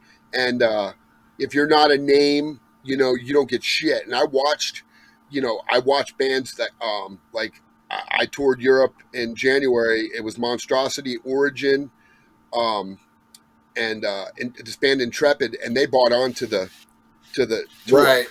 So I'm like, that's, to me, you're buying on the tours so you can get known. Right. So you're paying to play. You know what I mean? It's like going to like playing the mug and you're paying to play. You know what I mean? No, man. Remember, what was it now when we were doing Tony? Hey, if you guys want to play the Orphan, you got to sell tickets. All that kind of shit. What? That's sell the way now, tickets. Though. It's crazy. Bro. But that's funny thing is, when I moved up to Columbus, friends with a lot of bands, Immolation, Invader came by, I go hang out and, talk to, fucking the guys, and they'd be like, why aren't you playing with us? And I'm like, these fucking promoters want us to they think we're like a local band. What and they want us to pay in the face. And it's like, just because I live here now, like everything I did before got erased. And literally, I've been here 24 years. I think Acheron has played Columbus maybe 6 times. And it's been smaller clubs. It's been like mostly people that I had friends with the owners of the clubs, and they just say, hey, why don't you play a show, and we just do a special show and stuff. We literally, Immolation played a show sometime in the teens here, and we tried to get on, and they pulled the ticket shit. Well, they were playing Cleveland, so we tried to get on there, and they're like, oh, yeah, and we're going to pay you this much money. And I'm like going, how come I'm getting paid on this show and this show? It's so idiotic, some of this shit. It's crazy, you know. Yeah, well, that pay to play thing has been a thorn in the side of a lot of bands, and that's why most bands, when they get that, they realize they can't branch out, they quit, and that sucks. And and now they form other bands and try to form a super group, thinking that that's going to propel them to the next level. And how many times does it not? Yeah. You know what I mean? So yeah, I have no problem with not getting paid because we did many of those back in the day to get on. But when you actually have to do someone else's job for them, that's a big problem to me because basically you're going to eat money if you don't sell all your tickets and stuff. And no beginning band wants to deal with that shit. No, exactly. But no. And then, and speaking of bands, I got to say, like, me and Ed were talking about this album earlier, Beyond Acheron. So the Vincent Crowley Band, 2021, right? It came out, I believe. You and Art Taylor, who was obviously an Acheron.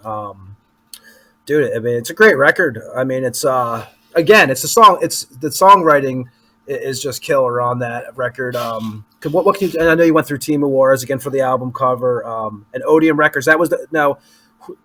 Explain to us how you started. I'll let you tell us how you basically formed Beyond Acheron, the Vincent Crowley Band, actually. Well, it's funny. I was going to do, after Acheron, I was like, I like to still do live shows. So I had a logo made up. I said, I have a variety of music I can play. I said, I can hire musicians or whatever and do what it comes. That was the original thing for the Vincent Crowley thing. It was more going to be a live thing. So I got offered to play the Destroying Texas Fest in 2018, I believe. And they wanted Acheron. And I said, dude, I'm not playing Acheron anymore. I said, that name got retired. I don't want to do it. So the guy's a big fan and stuff. I said, I'll tell you what, let me talk to the original drummer. I'll talk to Art. And I'm not going to play bass because I don't want it to be like it was Acheron. And I said, I'll get a bass player, and if we can do that, we'll do the show. So we got the actual drummer for Rights of the Black Mass, Jim Strauss, which is in Sathnas right now. Yep. And we got together, learned the whole album, and played it live. And, our old friends Nocturnus AD was there, Massacre was there. It was like a fucking goddamn coming home party. It was a good time. But that wasn't the band it is now. It was just using my name.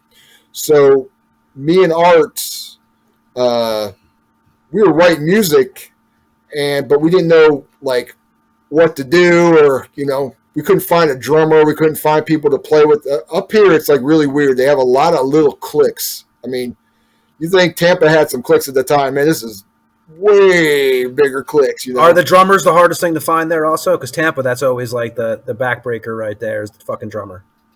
Yeah, I mean, I had jammed with Kyle from Incantation for a long time. He was in Acheron, and we did Wolfen Society. Kind of had a falling out. Don't really talk to him anymore. But I had a friend in a band called Church that's local, and he had this killer drummer, and he goes, hey, my drummer might be able to help you. Guys record. So we talked to this guy named Ryan Arter. He was in Blood Coven also, correct? Yeah. And he's like, okay, I can learn this stuff. We'll get this down. So Art and I, we got this music down. We said, let's at least record it and say we did it and figure out whatever later. So we recorded all the songs, self-financed it. Trying to find a name, it kind of came to the point where it was like, what would be a good name? And Art, we're big fans of King Diamond. Both Art's like a major fan of King Diamond. And so he's like, we could always use your name. You mean people know what to expect then, And I had the logo, and we just kind of went with that and seen where it went. Well, a friend of mine who actually did the intro on the album, he's from France, and he knew Shadow from Odium, and said, "Hey, Vincent has this new band you might be interested in putting out." We got in contact. He decided to give us a decent budget. I told him I didn't want to have one label. I wanted to license it instead to make sure hit all the areas. Yeah, and he agreed.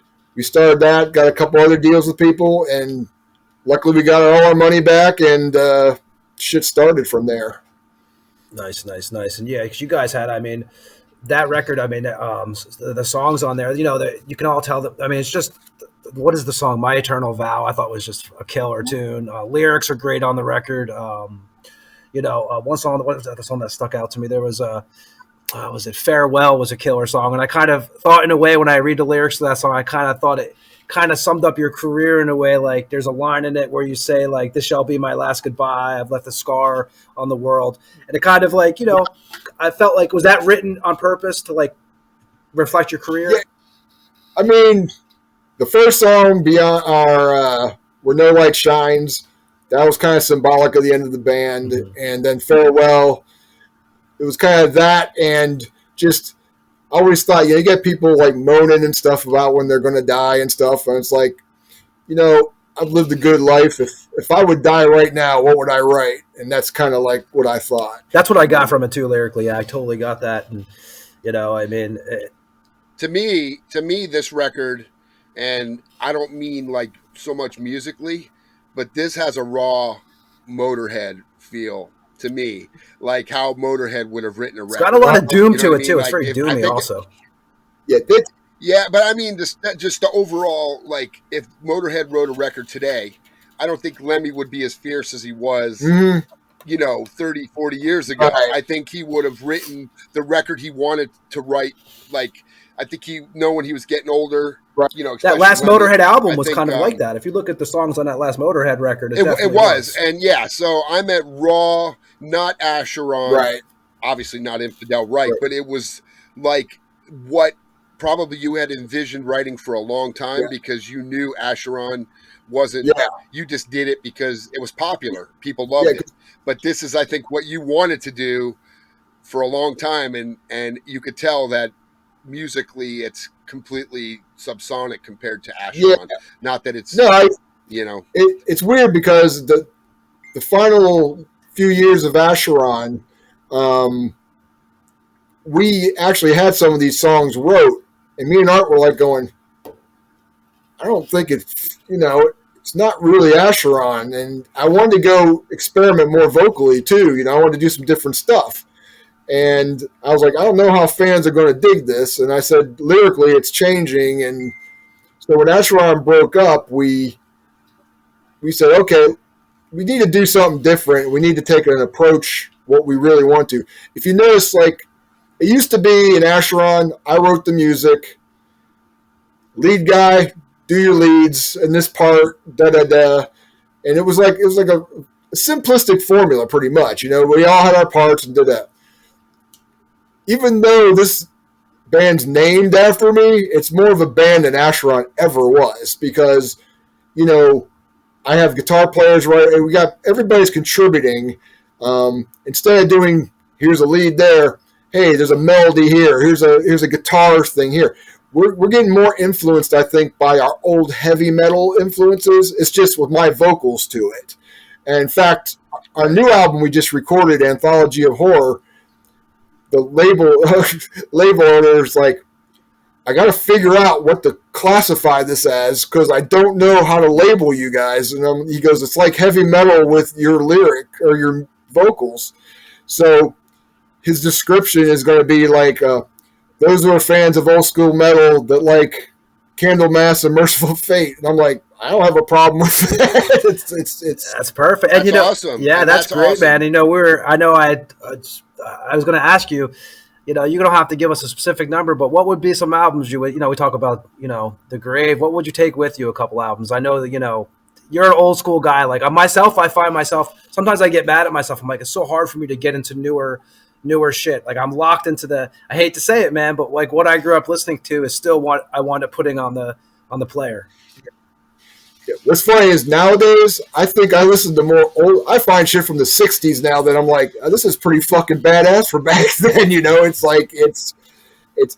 There's good new stuff, but I'm nostalgic in a lot of things, and I like the old sound, so I kind of go back. If I was going to say top albums, it's hard, but Melissa from Merciful Fate, absolutely. Yeah. I could not go without 100%. That. Born Again from Black Sabbath, that's another one. It's just like that was something that really impacted me.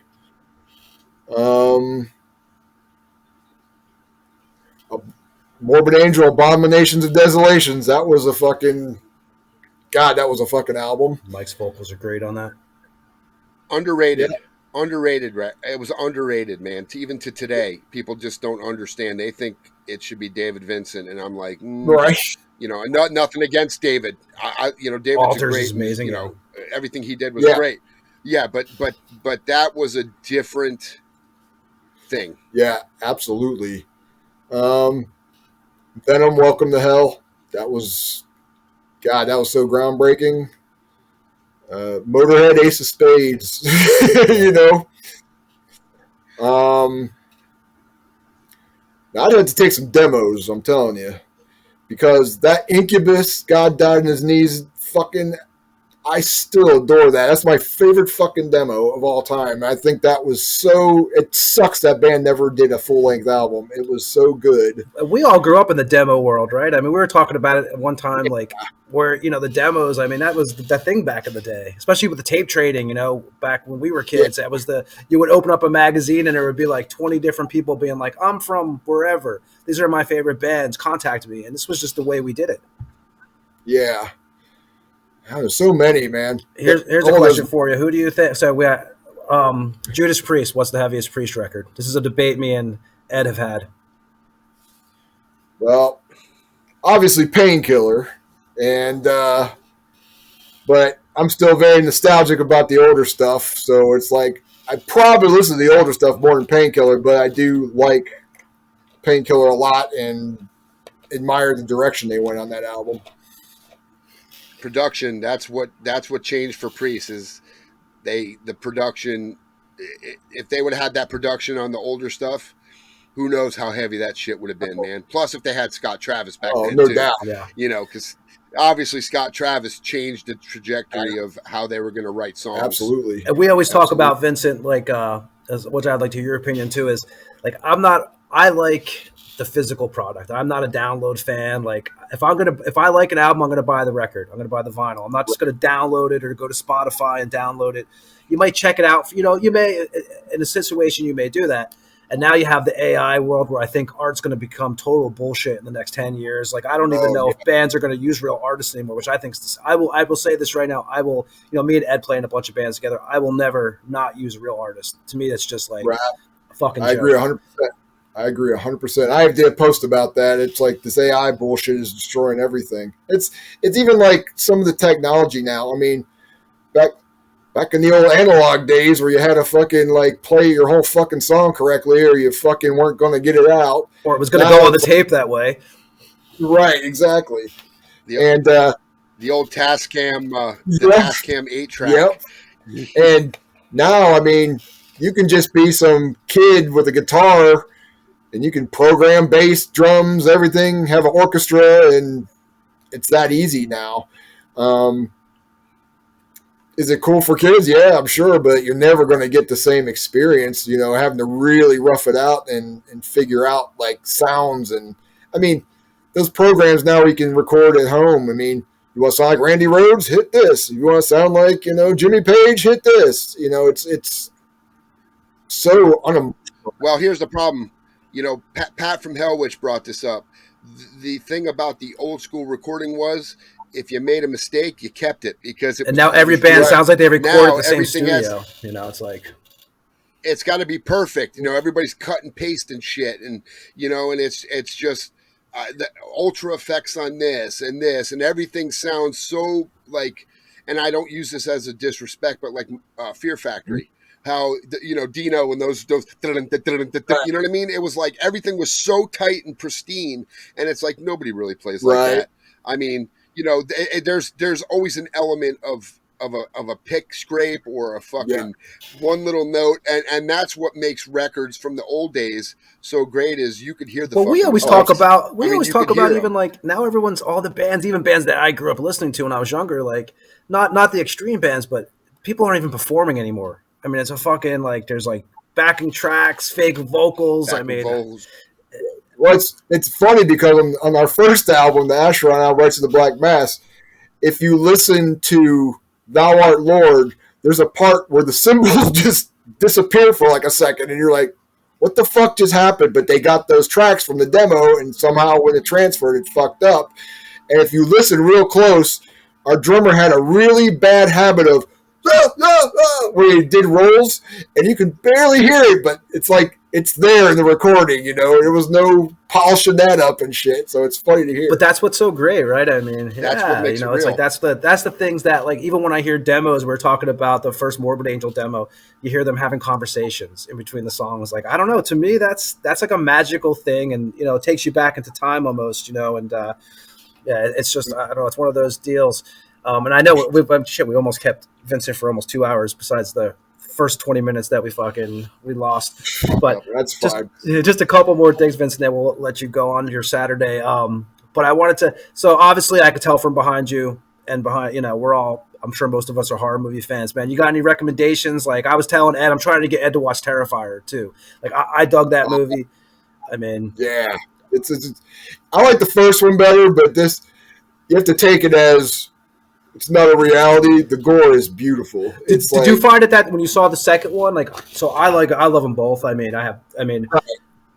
felt like when I saw the second one, I even liked the first one more. Like I was like, and I like the second one. I thought the second one is a really killer movie, but I mean, I think it even made me appreciate the first one more. Yeah, I mean, did you see All Hallows Eve too? Yes. That was fucked up. Art the Clown is a great character, and I just think it was. I thought it was very weird to see that shit in Walmart. I saw that for sale in Walmart. I was like, I was like, that's some good shit for there, And what I also thought was cool, I don't know if you knew that the kid who played in that movie was the heavy metal kid, right? Who does the podcast or a show. He was like a little kid at one point, little punk thing, and he interviewed like George from Cannibal, and he introduced Tom Araya and all these different people, and now he's in a fucking movie. I thought that was pretty cool. Yeah, he's actually the metal posters. If you look at the scene in part 2, I think it was part 2.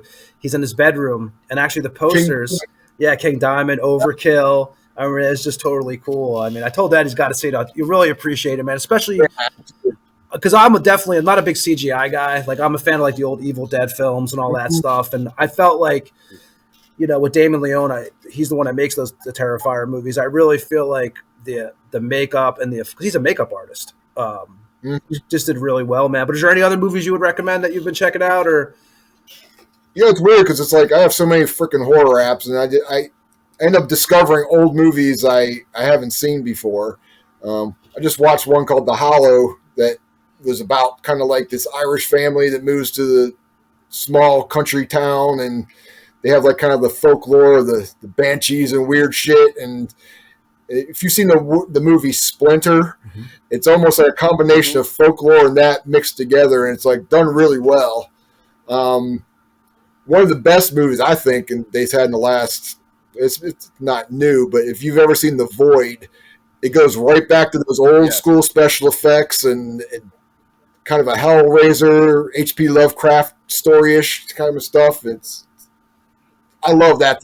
That's why I always thought the original Thing, because that kind of cinematography wasn't CGI. It was done so fucking well. Yeah. And most John Carpenter films were done great like that, the old ones. Yeah. So, CGI just bugs me. I don't know why, man. The CGI bugs me. I mean, I don't know what it is. The worst CGI. The new Evil Dead was such a... man. The The new Evil Dead was such a disappointment. You know, my wife and my daughter were like, "What are you talking about? It was great." I'm like, "It was great because everything is done that with CGI. I mean, it's like the blood doesn't even look real. Yeah. I mean, yeah. I mean, now that last Evil Dead, what was it? The one that just came out, the movies not too long ago. That wasn't too bad. Yeah. I mean, I didn't like the remake of Evil Dead, but the new one actually had some decent stuff in it and it had a decent storyline and a couple dumb things in it, but you know, it was better than some of the other remakes. I know what you're saying. Yeah, for sure. And Evil vs. Ash, I actually liked Evil vs. Ash. You know, I mean, I like Bruce Campbell, so it was like, you know, yeah, absolutely. And then it's he is the icon for that series. You know, when you take him out, it kind of changes the whole dynamic. Totally. Yeah, that's kind of like why I'm doing the Vincent Crowley thing. You know, it's based on like, you know, horror and death and, you know, that kind of element and stuff. Because it's like I've had stuff for many years I've wanted to do, but it just didn't fit the Acheron, you know, format. So it's good to kind of put all my ideas and get those influences like, you know, Edgar Allan Poe and H.P. Lovecraft and all the horror movies I've ever watched. You know, like my Eternal Vow, you can. What is that? Like basically the wife die or say that a companion dies, right, and comes back, and you know that has that whole like I want to say creep show almost vibe. Where you know I always think of the Leslie Nielsen when they come back from the dead and stuff like that. Oh yeah. It's kind of. I say that's probably close to a love song. Is that right? That's what I was thinking when I heard it. I was like. It's like, you know, you're dead, but I'm going to still keep you. Yeah. So. Companion till the end, you know. Vincent going So what's up with so what's next for, I know you guys are going to be, I don't know if I can mention this even. So you guys are going to be shooting a video. Is this allowed to be?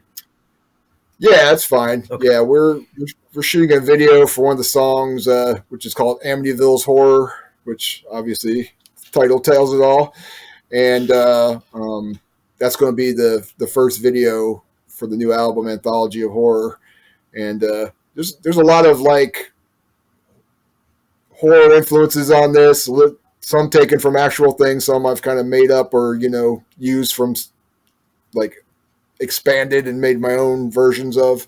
It was really interesting. And musically too, I think we definitely did some new stuff. We added since the first album, we added a second guitarist, and we finally got a full-time bass player.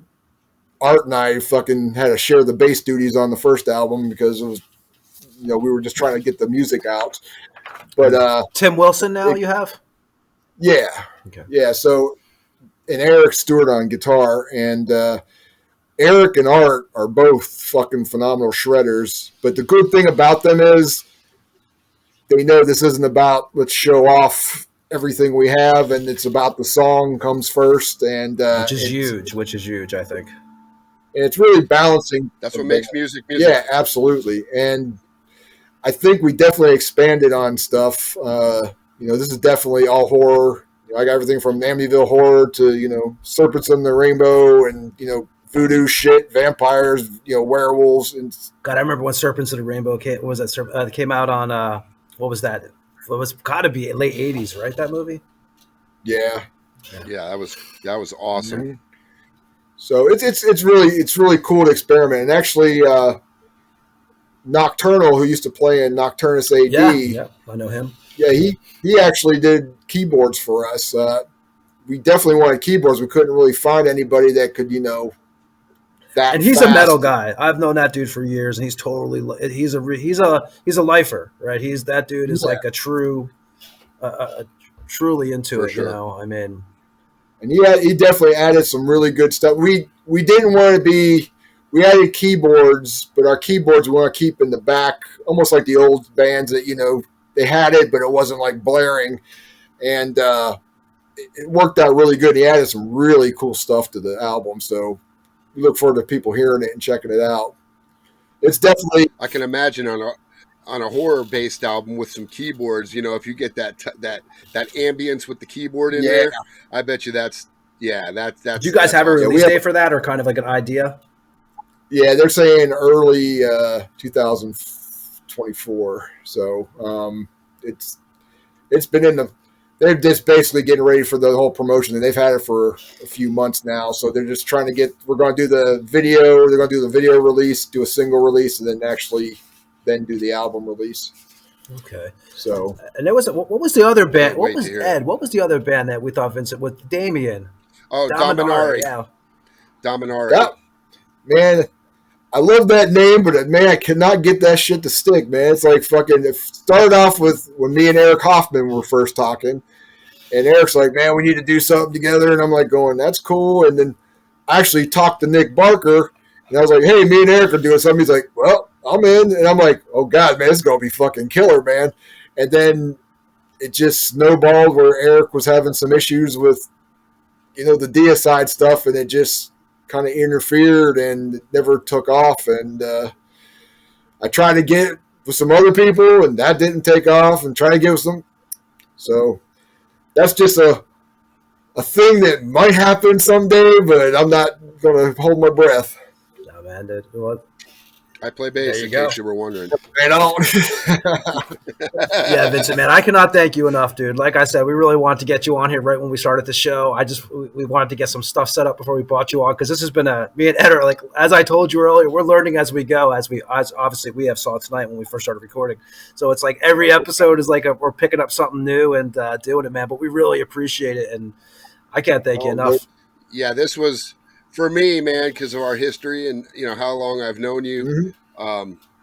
When Tony was like, "Yeah, I'm getting Vincent," I was like, "This is like," I was excited for today, And to me, this is just we're doing this because we talked about doing it forever, a podcast, but now having guys like you and Pat, it's I'm not just a fucking musician. I'm a fan. I had 5 dudes. Like I said, if Vincent was on the list, I was like, there's 5 guys I want to start the show off with. And we got 2 of them. And I know that. I told Ed, and when I told him that you were totally right away, he's like, yeah, I'll do it. I was like, killer, man. Because I've seen you at shows. I've been to the shows, and I was always kind of I'm like, I don't want to be that guy who runs up and is like, hey, dude. But I've always appreciated your music, man. And for you to come on and give us 2 hours plus, that 20 minutes of it we'll never get back. But that's my pleasure. Like I said, I'm older than Ed, so I knew Ed when he was a youngster. So to see him go from that to where he's at today is awesome, because it's like, I remember when I first talked to you about when you went to Massacre, I'm like, God damn, you got some shoes to fill, buddy, and fucking you did a great job. It's like, I'm friends with Cam. I try not to get in between the whole drama shit, but it's like, hey, that was all the bands you've been in. It's fucking great to see you've done so much stuff. Ed kills it, man. Now we're going to blow up his fucking head. We're going to have to cut him out of the room. But yeah. Yeah. No, I got to follow. So follow Cam, follow George, Jason Avery. Fucking let's just keep the list going of people I got to keep following. Shit. Here, Ed, you always kill it, man. I always say I've played in bands where Ed's playing bass and I'm singing, and I'm like, dude, my bass player's a better singer than me. I'm like, but that's dude, you kill it, man. But and Vincent, like I said, I hope we get you on again, man. Like, I could talk, like I said, there's so much shit that I had for this show for you. I was like, I hope I can keep him on for an hour. I was like, because it was just, but I really appreciate it, man. And anything you ever need for us to advertise, right, just let us know. Like I said, man, we really cannot thank you enough. Oh, no problem. I appreciate it, brother. Yeah, thank you, brother. Cool, man. Well, Ed, anything else for anybody?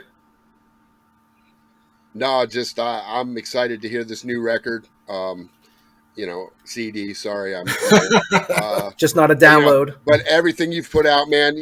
Honestly, because I followed your career, and I watched it from the beginning, or close enough to it. 52 years old, and I'm going, man, I'm still doing this shit. It's crazy, right? Nice. Who would have thought back in the People Storage? If I would have told you, hey, bro, I'm going to be 52 and still singing in a death metal band, you'd have been like, get the fuck out of here. Dude. Nobody would have believed it. I thought we'd all be dead at 30, you know what I mean? It's like fucking... I always say to Ed, I'm like, one day we're going to sign, one of us is not going to sign on to the podcast. I'm like, and that's going to suck. Yeah, hopefully it's you first. But yeah, man. And anything else you want to promote? Vincent, anything you want to say on the way out? No, just the album will be on Vincent Crowley Anthology of Horror will be on Hammerheart Records early 2024. If if you go to Facebook, Vincent Crowley Band, you can get a hold of me. We got merchandise and such. And if those Infidel Reich fans want another album, fight for it, because that's the only way it's going to be another one. This fucking scene needs a kick in the fucking nuts, and I think we need to do it as much as possible. Totally, man. I totally agree. That I agree with you. It's perfectly said on the way out. We thank everyone for listening. Vincent, well, if you stay on, we'll say goodbye to you when we sign off of here. Cool. But hey, everybody, check us out. We're on YouTube. We're on Spotify. We're on Apple Podcasts. We might not know what we're doing, but we are there. And we'll only get, it'll only get better as we go. Ed will be in Mexico. When? Ed, when you going to Mexico to play? I leave Friday. We play Saturday night. There you go. Ed will be playing with Monstrosity. Nice. Kicking it. So, nice. Yeah, man. Vincent, thank you again, man. We cannot thank you enough, and we appreciate it. And, yeah, everyone else, we'll see you guys next week. And let me see here. Let me cue up the...